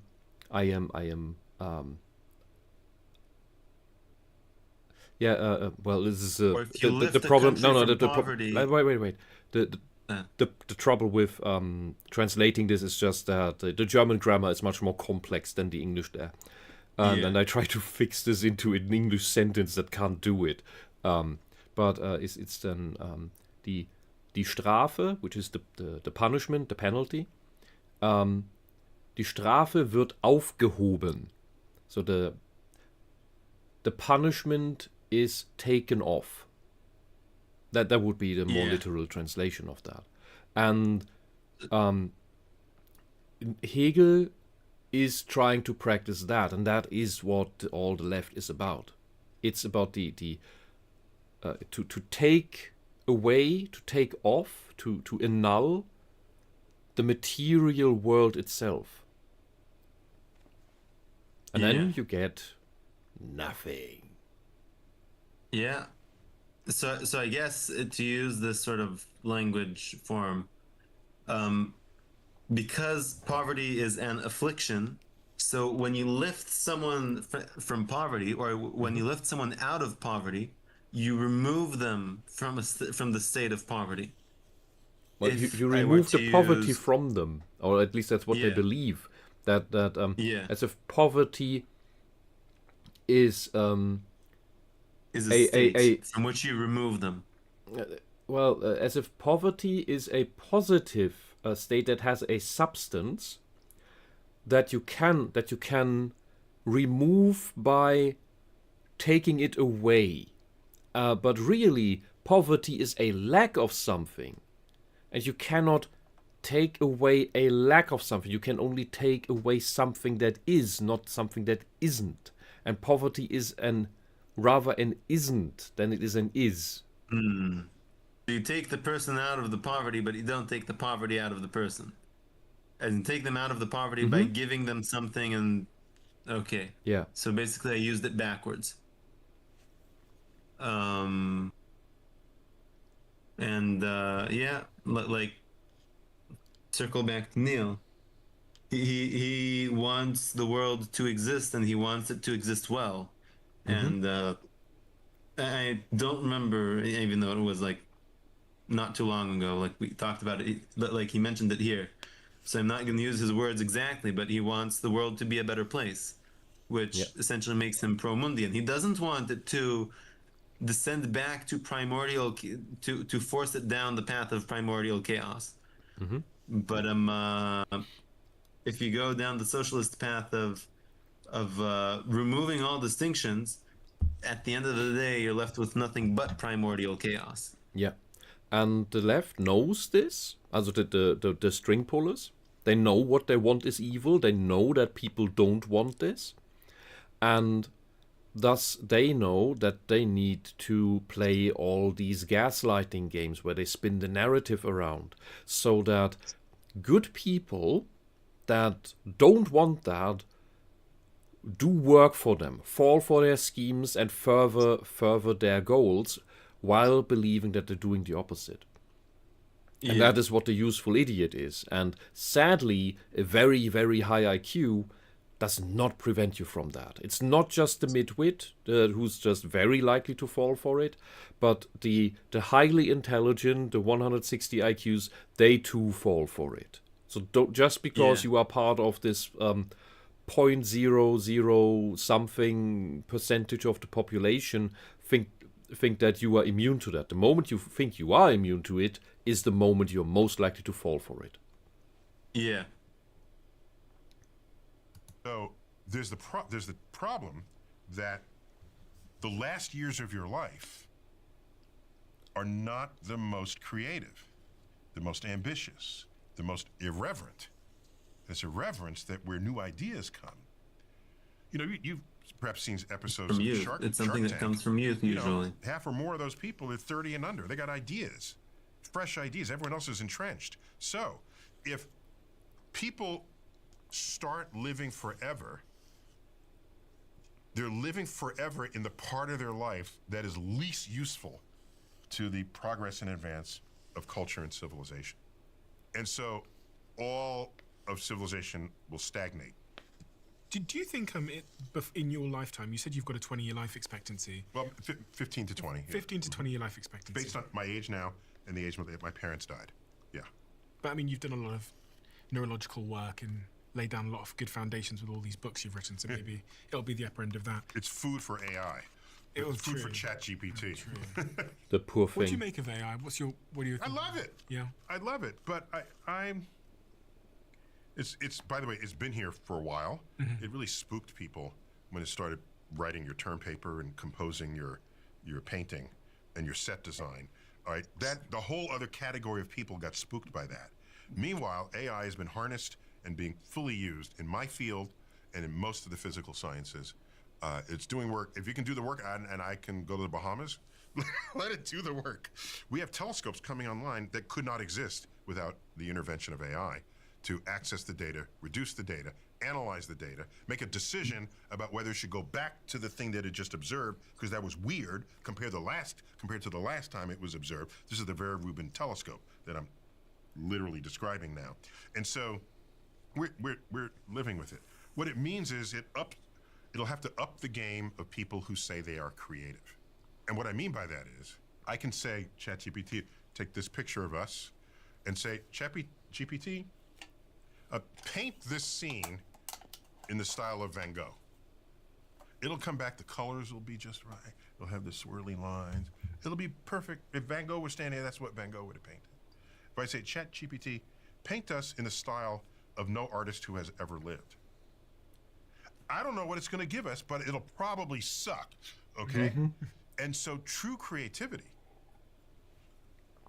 is not aping what has happened before and making adjustments. True creativity, yes, you always build on others. I'm not in denial of that. But true creativity takes leaps Into the unknown. that most people don't even know can be taken. That's the unknown. And so the artist, so that gap, I think, is what AI in the arts world is going to force creative people. There's I have a geography example for that, and sorry, like all that magical fantasy looking landscape that you have in China. That actually exists over there. All the fairy tale landscape that you have in Disney movies. That looks surreal, and these lush forests, dense and magical. Those exist here in Germany. And if you've never been there, even people in Germany who've never been outside the big cities, which do exist sadly, they don't know that just 10, 20, 30 kilometers out, there is a magical land that looks like out of a storybook. And you could never think it up if you didn't went there. And while that sounds like, oh, but those things already exist, you don't need to invent them. Well, they are in unknown territory to the people who've not been there.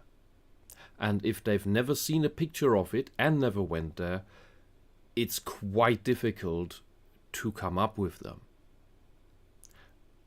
And that's where the real creativity lies. So, but the physical analogy is just venture out there and find it. And the AI Just to can't give an do that. example, as someone who does not live in Germany, should we say goodbye to Ferret first, or should I finish my sentence? What? Ferret said that he needs to go now. Oh yeah, okay. Oh yeah. Have Toodles. a for good having me time. on the show. Goodbye. It was nice having you on. Thank you. It was nice to be here. So, what I was going to say was, as someone who does not live in Germany, this, I hope you don't mind if I share this.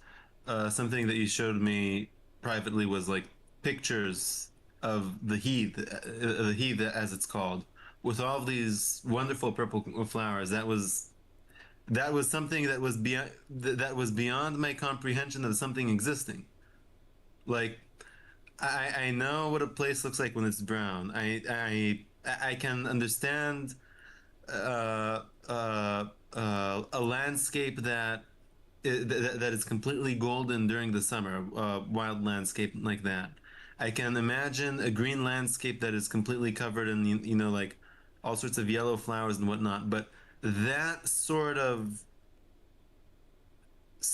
specific combination that you have in the heath with these certain unique purple flowers that are flowering all year round, and the flat landscape and the particular trees and all of that is not something that naturally clicks together in my mind. Because that's not something that I know.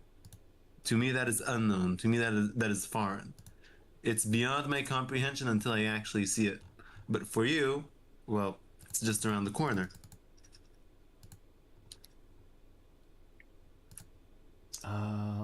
I was trying to see if I could whip up a picture or two, but that's probably not gonna happen in time. So we'll just continue for now.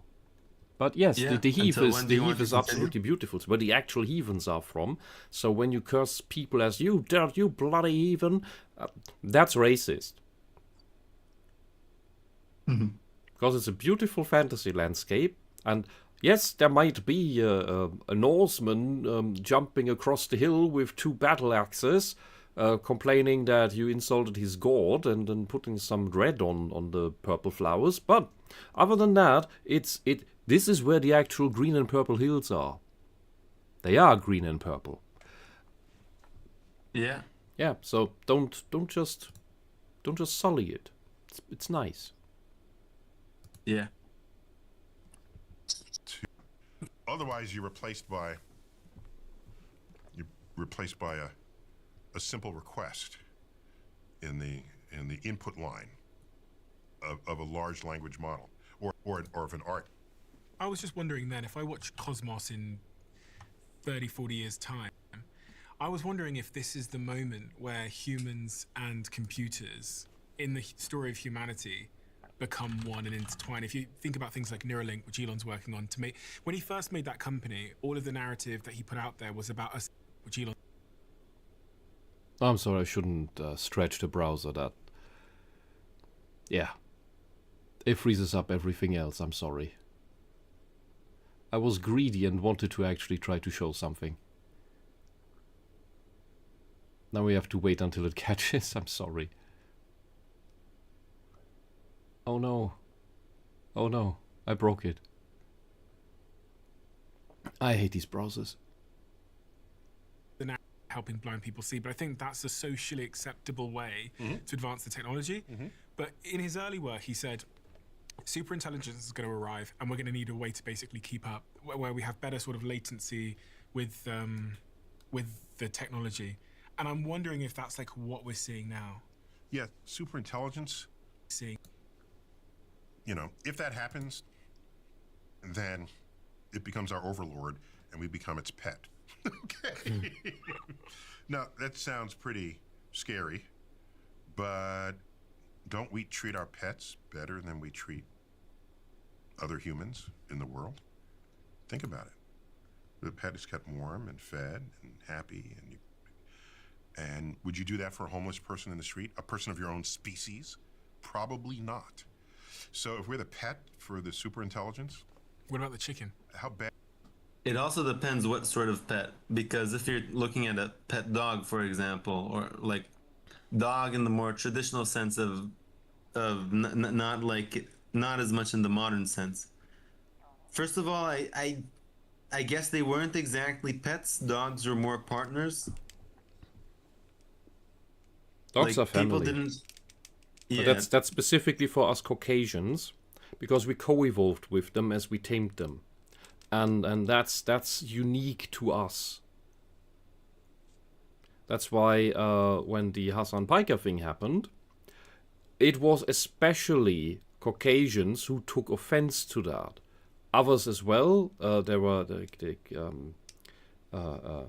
Asians from more developed countries as well. There were some Africans, but it was mainly us Europeans. you sure that it's not because of that it's not due to the cultural thing that Europeans tend to have, with animal rights and whatnot? Because We from have what I know, no all Cookie. human communities outside of certain isolated areas like Tasmania and the Aboriginals in Australia as well, to a certain extent, everybody had dogs. Actually, the Khoi and the Khoi and the San didn't have dogs either, but most people around the world had dogs for a very long time. Like the Basenji is an ancient breed that comes from sub-Saharan Africa. How and what did they do with those dogs? They use them for hunting. How many different breeds of dogs did they have? Most of the dog breeds that you have today, it was either like the local breed that you had in some sort of area, or that they came from like the past few hundred years. For most of history and prehistory, there weren't that many dog breeds. You And might have a dog that you used as a livestock guardian, another one as a shepherd or something, but you didn't have that many different types of dogs. And the way people raised dogs was not the same. Dogs would manage their own to some extent. So I guess you'd have a dog that you'd use for hunting, a dog that you'd use for guarding your livestock, and maybe another one that would be with you at home. But you wouldn't have like all of these different schnauzers and the German Shepherd and the Belgian Shepherd. By the way, German Shepherd, Belgian Shepherd, different countries, slightly different uses. Like, and when you look at all the multitude of different breeds that you have today, they don't yeah, all come from one place in the world. Japan doesn't have that many breeds. The yeah, Americas dogs were extremely important because they didn't really have any other, like the only other domesticated animals that they had in the Americas other than dogs were turkeys in some areas and llamas in yeah. other areas. And But and dogs were central to their lives, and you had a few different breeds, but like if you a certain tribe or nation wouldn't have more than like maybe a handful of breeds. Like you'd have the local dogs that you'd use. Maybe you'd have this special wool dog if you were from that particular nation, and the other dogs. But you didn't have like 10 different breeds. I think yes. And who brought all those different breeds over to the Americas? the Americans, and not the What? Europeans. The indigenous Americans had a whole host of dog breeds. Oh, the natives did. Yes, Well, that's interesting. they That's had nice to dogs know. that they used like sheep. That's why I said what I said. Oh, The Native Americans, when it came to domesticated animals, they had dogs, and in some places they also had turkeys, and in other places they had llamas. okay, Like in South America, they didn't have turkeys; they okay. had But llamas, if but they you had dogs. if you use dogs like sheep, then you don't use them like dogs. And that is a very different level, because then the dog, then you have the dogs for their fur and their meat. That is I unthinkable don't here. think they ate them. I think what they did, they had those. I think what they do with those dogs was that they would shear them or something. Okay, I'm not entirely sure, okay, but then but they had those dogs along with the regular and that particular dog. I forget the exact name, but the wool dog. I can look it up in the moment. And that tribe would have those dogs that they'd use because they needed clothes, and they had all of the other dogs that they'd use for the hunting and they'd spend time with and all of that. Dogs are dogs are from what I understand ubiquitous among the vast majority of human communities throughout history and prehistory for as long as they've been around. There are isolated places where they didn't really use them. Like I think the pygmies didn't use dogs, and specifically the African ones. I don't know about the ones from New Guinea. They're very different peoples. The Khoi and the San didn't use them either. The Bantus, I think, did have them. The Basenji is, I think, from like East Africa. East Africa is a bit unique because it had interactions with Eurasian peoples, but we'll leave that aside, even though it does kind of undermine my point. In the Sahel, they also had dogs and horses and whatnot. It also communicates with the fact that there was a time that the Sahara was green and that area was much more permeable. So I guess deeper Africa, from what I understand, their dogs are not as common. But like from East Africa, the Sahel, you have dogs there. You have in Europe because Europe was a very difficult place to live in.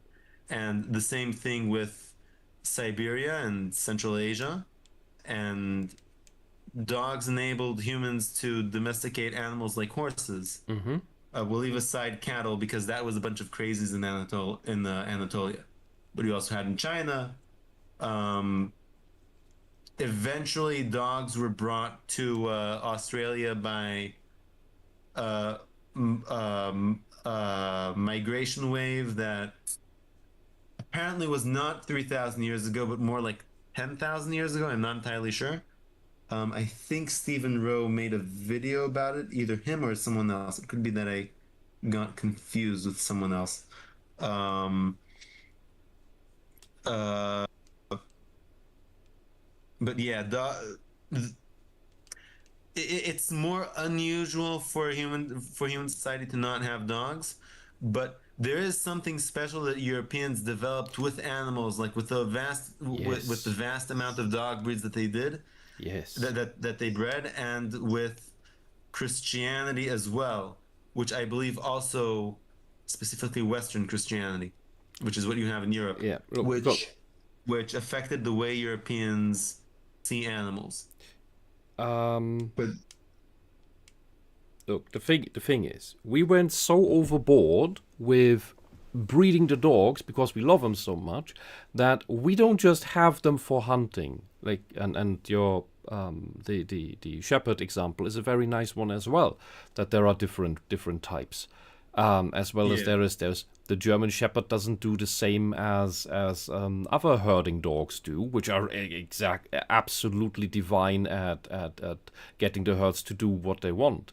The like the border shepherd, collie. yeah, and the German shepherd is the perfect guard dog because it hates all other dogs. It's Not amazing. necessarily. I've heard But some people say that it's more like that mastiffs are better guard dogs. yeah, but it's It's for the dog trainers to yes, you always to have that on top. Of course, I am generalizing. yes. However, with So, hunting dogs, we have so many different ones that all serve different purposes. From basically you have water retrievers like dogs, Labradors and Poodles. yeah, yes, and pointers, and Yeah. that are basically just there to make you aware, and then they fetch what you shot, and And you have the even the Saluki and the Afghan, which are ancient breeds that were used for hunting, where they would spot the prey and they'd basically run it down for several kilometers, and they'd catch it, and then you'd catch up to it, or it would bring it back to you, or something like that. and even this stupid little sausage called a Dackel, which you know as Dachshund, because it It hunts badgers, I think. people today completely underestimate this little brown sausage because they don't think that, oh, how is that a hunting dog? Well, because it It gets was. into the burrow of a badger and fights the badger in its home turf and drags it out. That thing is badass. Yeah. I still wouldn't want one because it looks weird. But And the spinal issues. yes, but this is the thing. So the way we co-evolved with dogs is that to the point where these dogs, they have a positive neuronal activation towards us when they see us, and we towards them. We react Yeah. to dogs the same way as seeing child, elderly, disabled, woman. And we got the fifth category, dog. Everybody else has these other four. We also have the dog. And that is why we care. And Yeah. our caring led to the development of this. And once you have that, you care more about animals in general. And then you get animal rights at some point. And this is a very, very nice thing if you care about creation, what you call Mundian. And that, I think that predisposes Yeah. us towards our ancestors practiced a very nature-bound animism, and Christianity also fits well enough into that respect for your surroundings. And this is the crazy thing. Another thing that friends overseas told me when either Germans emigrated to their places or visit them, and they go for a nature hike. the one thing that is different between German, whether tourists or moved over, is that when Germans walk through nature, they don't litter. It's even worse. Germans don't just leave a like candy wrap anywhere in the forest. They even pick up the candy wrap they find. We naturally clean up the forest when we walk through them. We don't even think about it because we just see it and think like that's not right. Germany is also a bit of a unique case with the way that it developed and the way it became. Germany as one, yes, there was the Holy Roman Empire, but the Holy Roman Empire was completely decentralized. But Germany was always like a decentralized assortment with which had. Man, I forgot the explanation that I used to have with regards to the history of Germany, but basically, the Germany is very diverse and has a lot of differences in it. That and the way the way they're treated is not like you would have in other more centralized areas. And I think that this also, with the exception of the socialist debacles in Germany also tended to be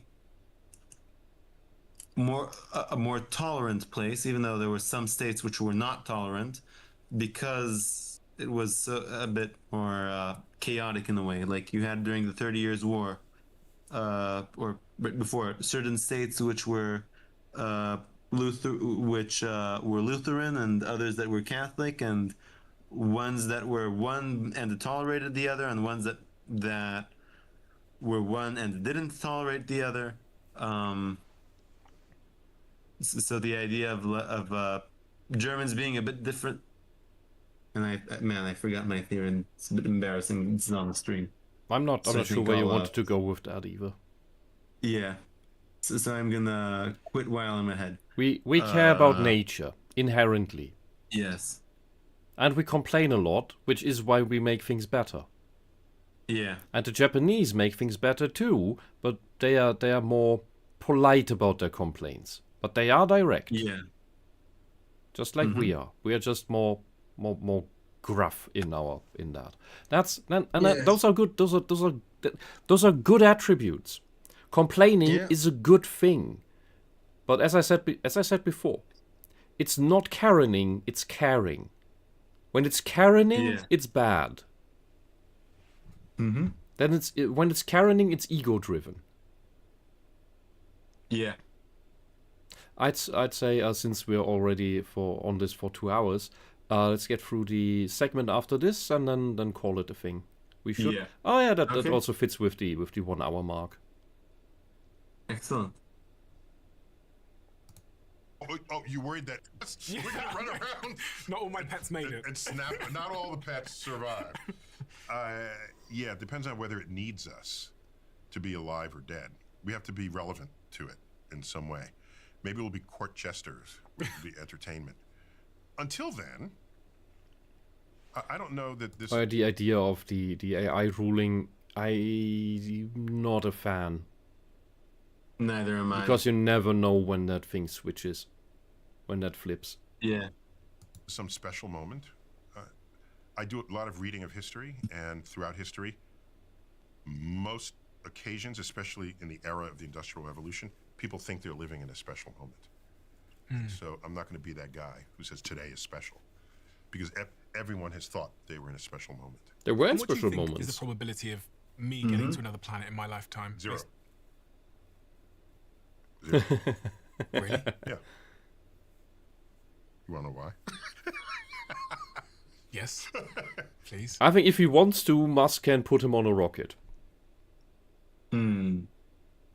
It won't be good, but it will work. Whether he'll make it back is another question. He'll But make it back with it the won't planet be- with his offspring from Mars. Well, it's not. Mars isn't that far away.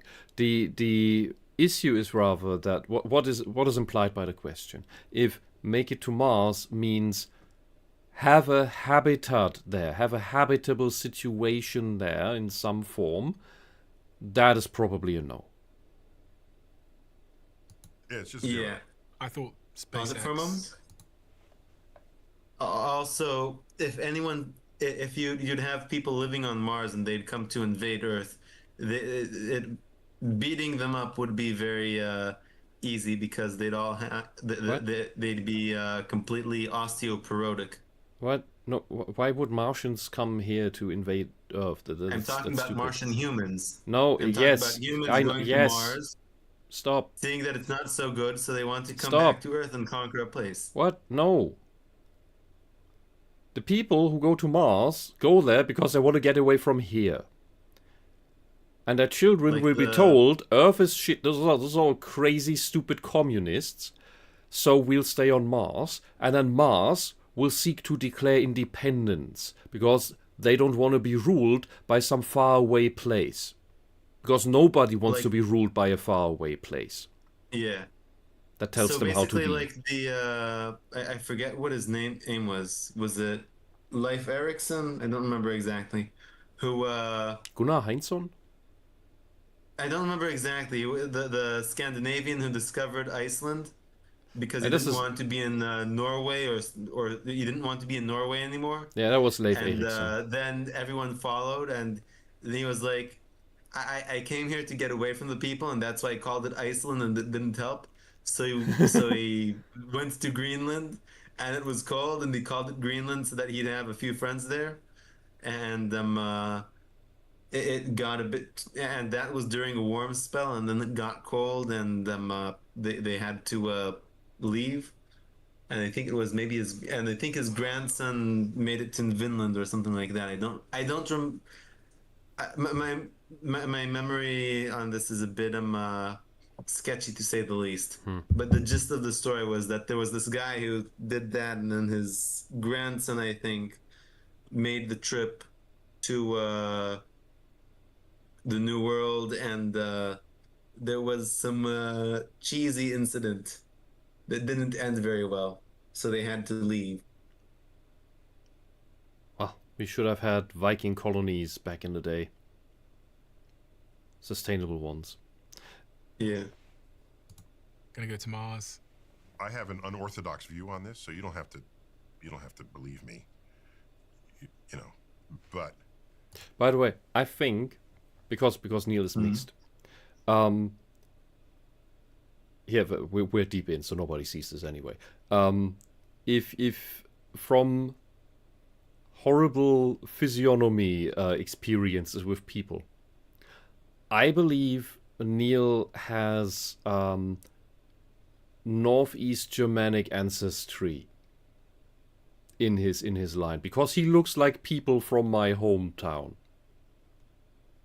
Interesting. Mm-hmm. He has the cheeks and the eyes and everything. I know tons of people who look like him, but well, less African, but otherwise exactly that. It's great. Well, he's from the United States, right? Yeah. And And in the he, United States, a lot of people are descended from Germans, even Yeah. though like 70% of them are I know. descended from Brits. I know. Oh, and Brits are descended from Germans. Yes. Some And of them.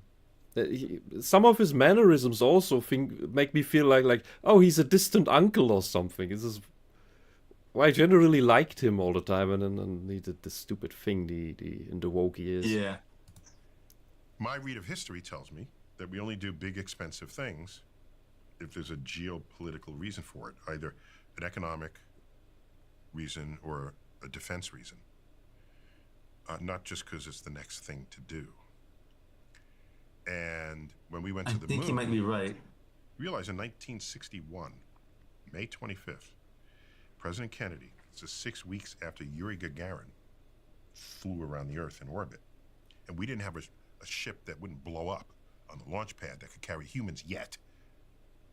He calls a joint session of Congress and says, if the events of recent weeks, couldn't even utter the man's name, the events of recent weeks, and I paraphrase, are any indication of the impact of this adventure on the minds of men everywhere, then we need to show the world the path of freedom over the path of tyranny.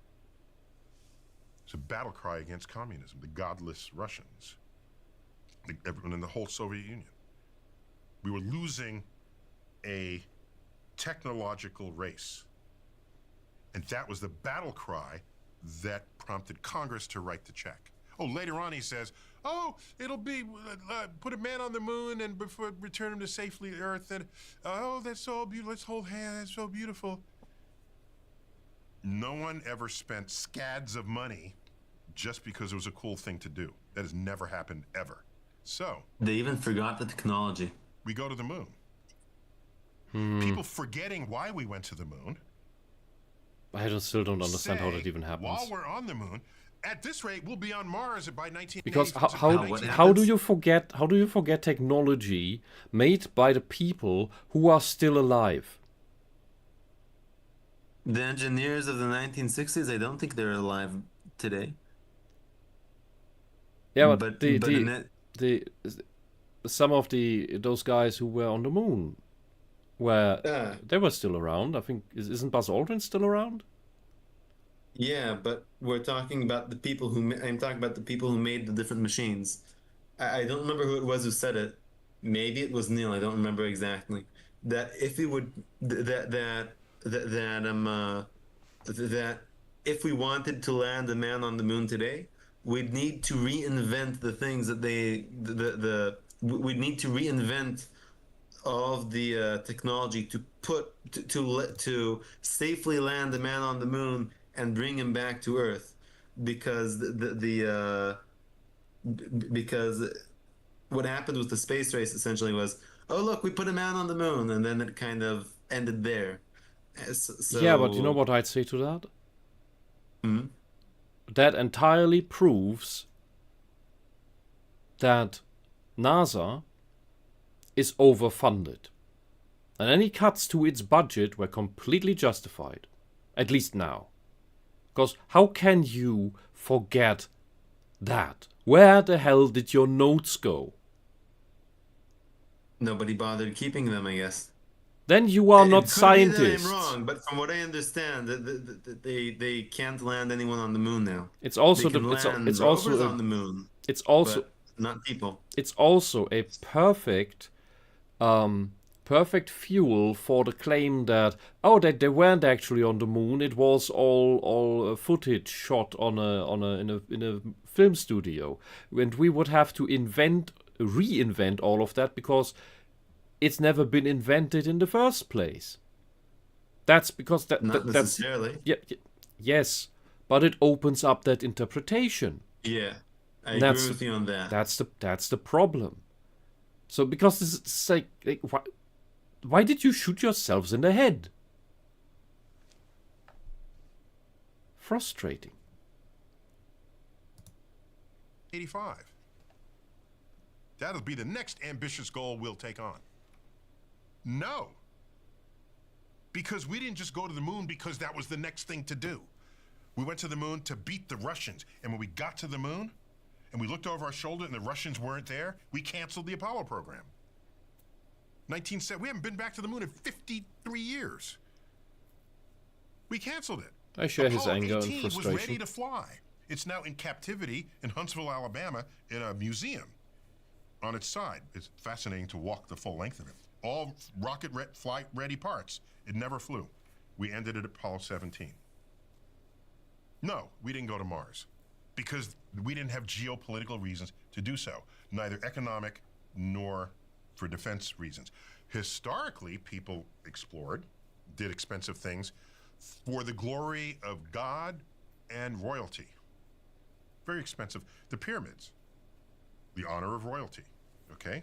The church building, cathedral building, all of these activities were in the glory of power, Something above you. Even if deity, and royalty.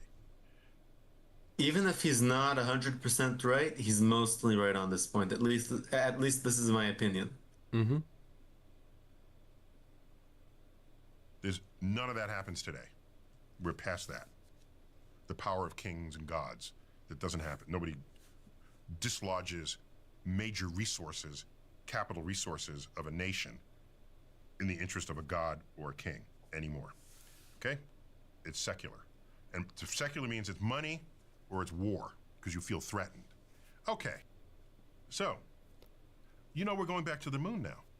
By the way, you could also say that there's a similar claim to AGI as opposed to narrow AI, I guess. Because saying, "Oh look, we created life," as opposed to we created a tool to help us. Yeah, you don't want a AI to be alive, and it's a very different definition. It would be a very different definition of life, of alive or life, and Yeah. I don't understand why. Maybe they're just not disclosing it, but in order to make AGI, if you use the human template as an example, is very simply, and technically they already do this in simulations, but what you need to do is all of the AI in quotation marks that we interact with would be its subconscious. You need to that which you want to call the AGI would need to be the consciousness backend Yeah. that it operates within, where it doesn't really know what's coming in from the subconscious. And Yeah. because consciousness really is more like a virtual machine propped on top of your subconsciousness. And Yeah. I don't understand why they're not doing that, or maybe they're not communicating it on purpose so that people don't have an identity crisis or something. I don't know. I don't know. But for further reference, there are two Diary of a CEO interviews that I watched. One with Jeffrey Hinton. The other one, I don't remember what his name is exactly. I think he has long hair and the short beard, with a Russian accent, or not even if it's not Russian, but like Slavic accent, where they talk about AI. If you had said Longbeard, I would have said Rasputin. No, it's not Rasputin. But I'll I'll figure out what the other one was, and I'll send you the link, and you can link them both Yeah. in the description if you want. About AI, and like this is to connect it to what I said as about my thoughts on AGI as opposed to narrow AI. The second guy, the younger guy, not Jeffrey Hinton, the brown-haired guy with the accent, talked about how narrow AI is a good and useful thing, but AGI is something else.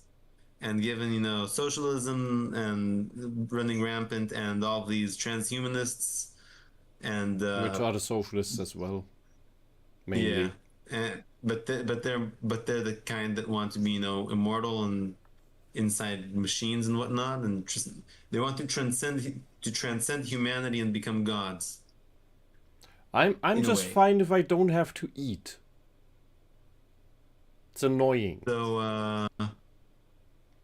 So I think that for them it's like, if I think that the reason why they are investing in AGI is I guess if you manage to create artificial intelligence, you could say, oh look, we've transcended, we've become something more, we've become creators.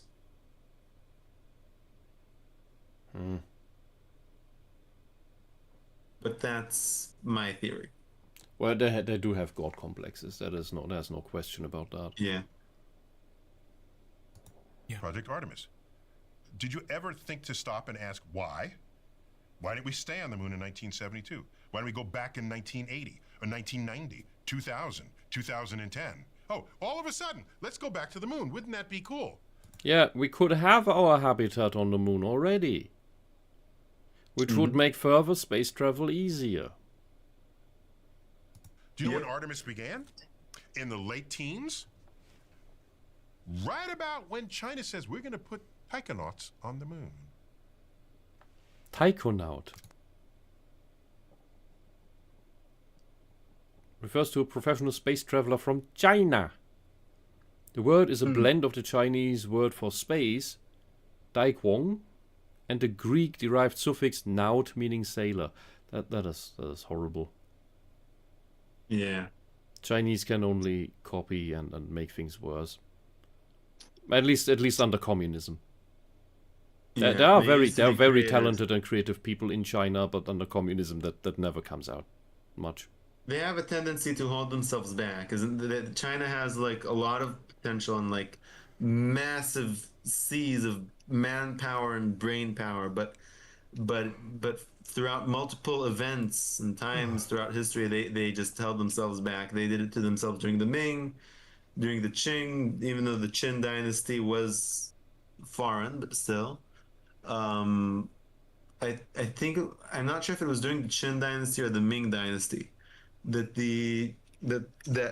that the Chinese had more advanced technology than Europe. I think I'm not entirely sure.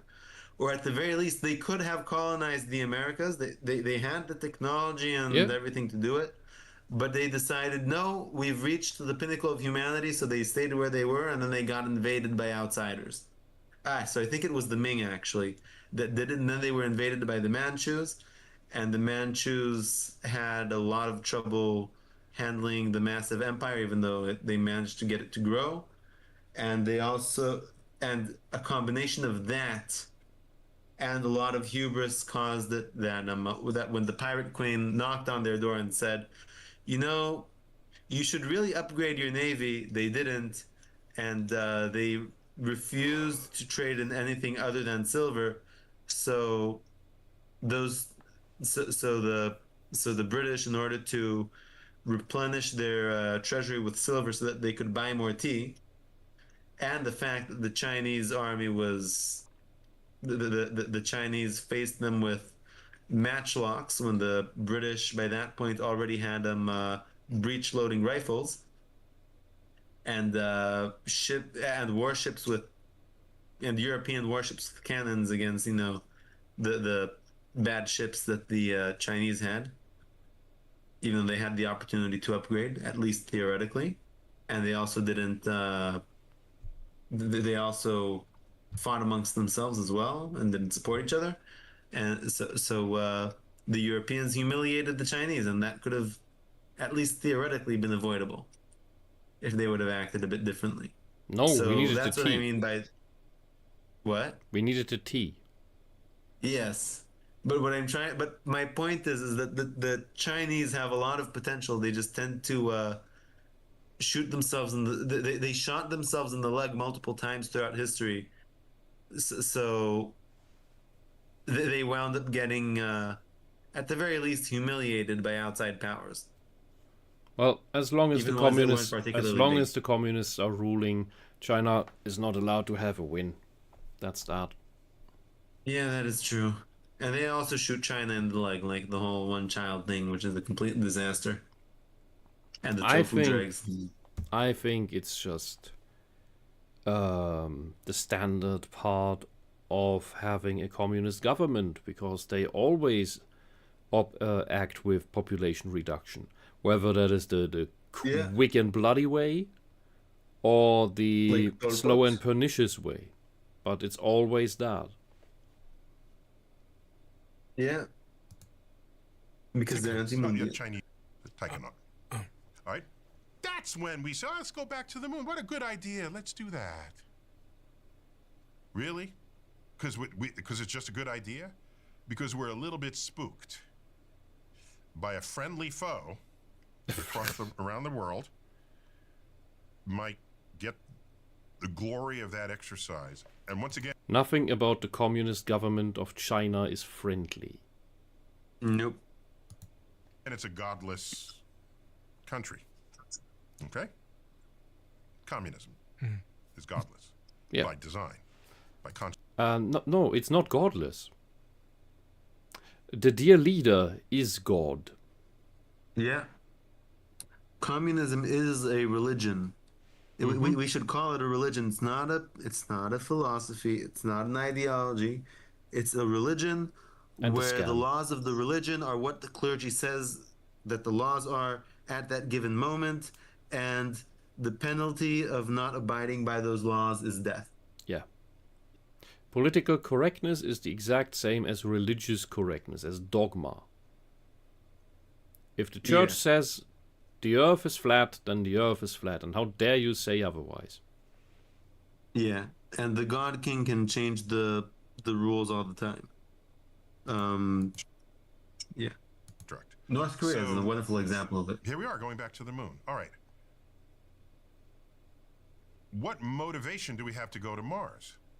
Are there oil wells there? Is there, diamond mines? We're not going to Mars. We have no need for diamonds anymore, by the way. We're just not. We're just not.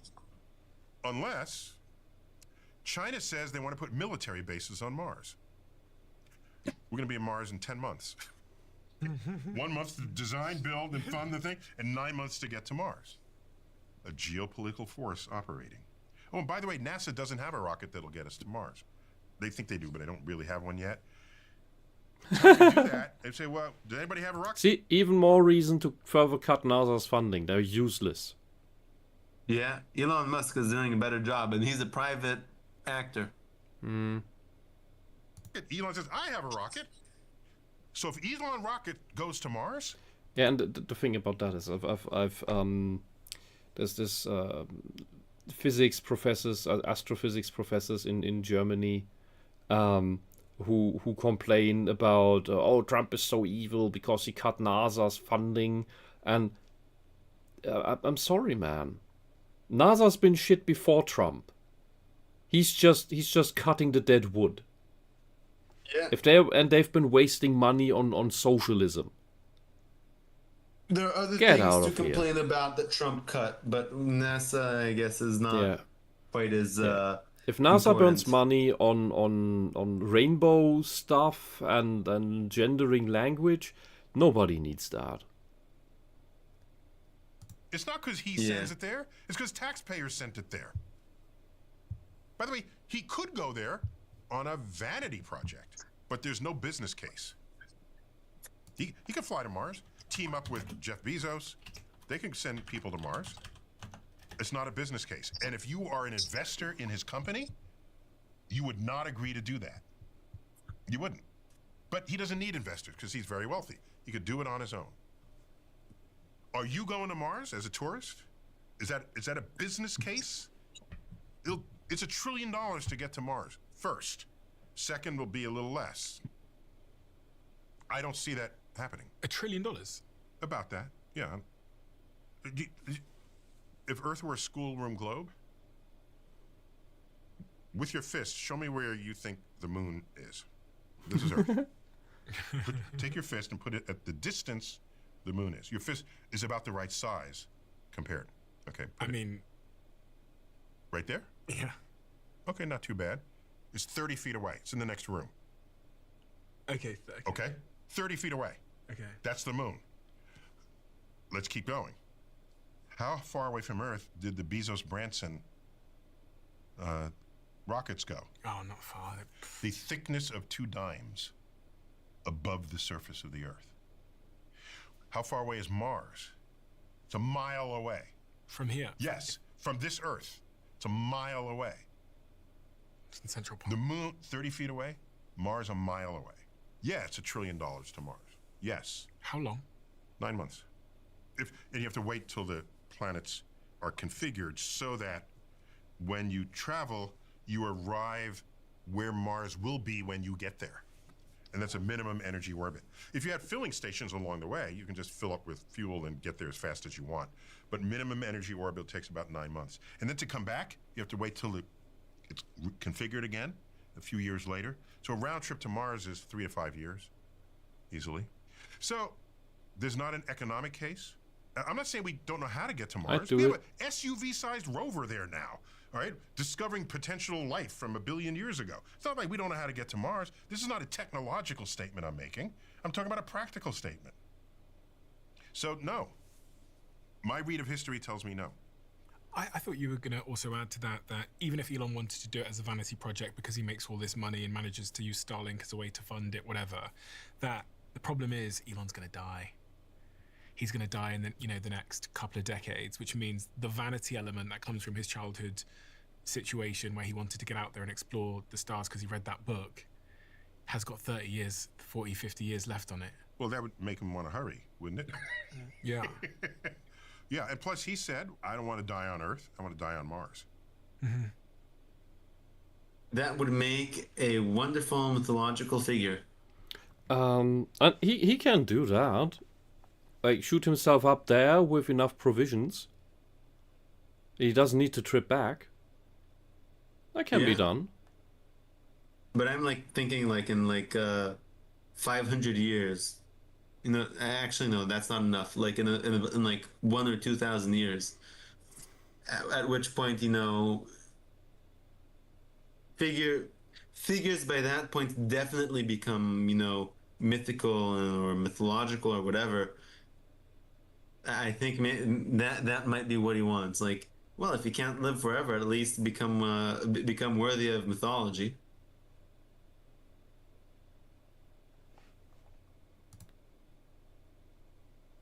I'm paraphrasing, but that's the sure. But don't tell me it's a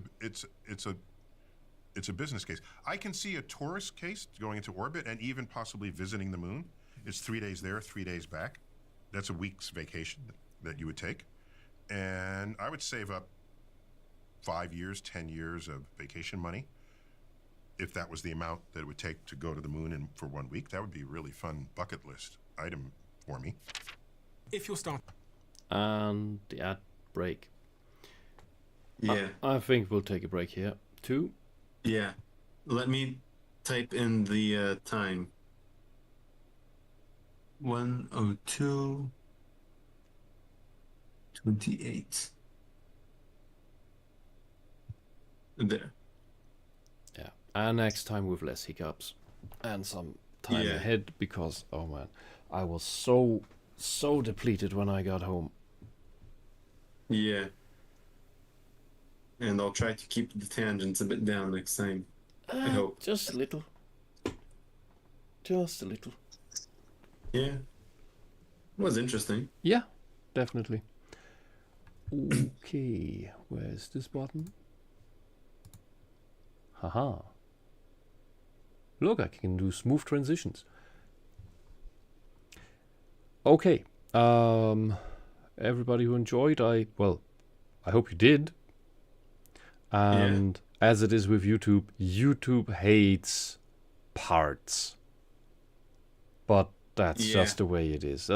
For me, it's mainly trying to get into the habit, and when then something comes from that, all the better. It's not about high scores, not right now. Yeah. So have a good night, everybody. Yeah. Good night, everyone. And until the next time.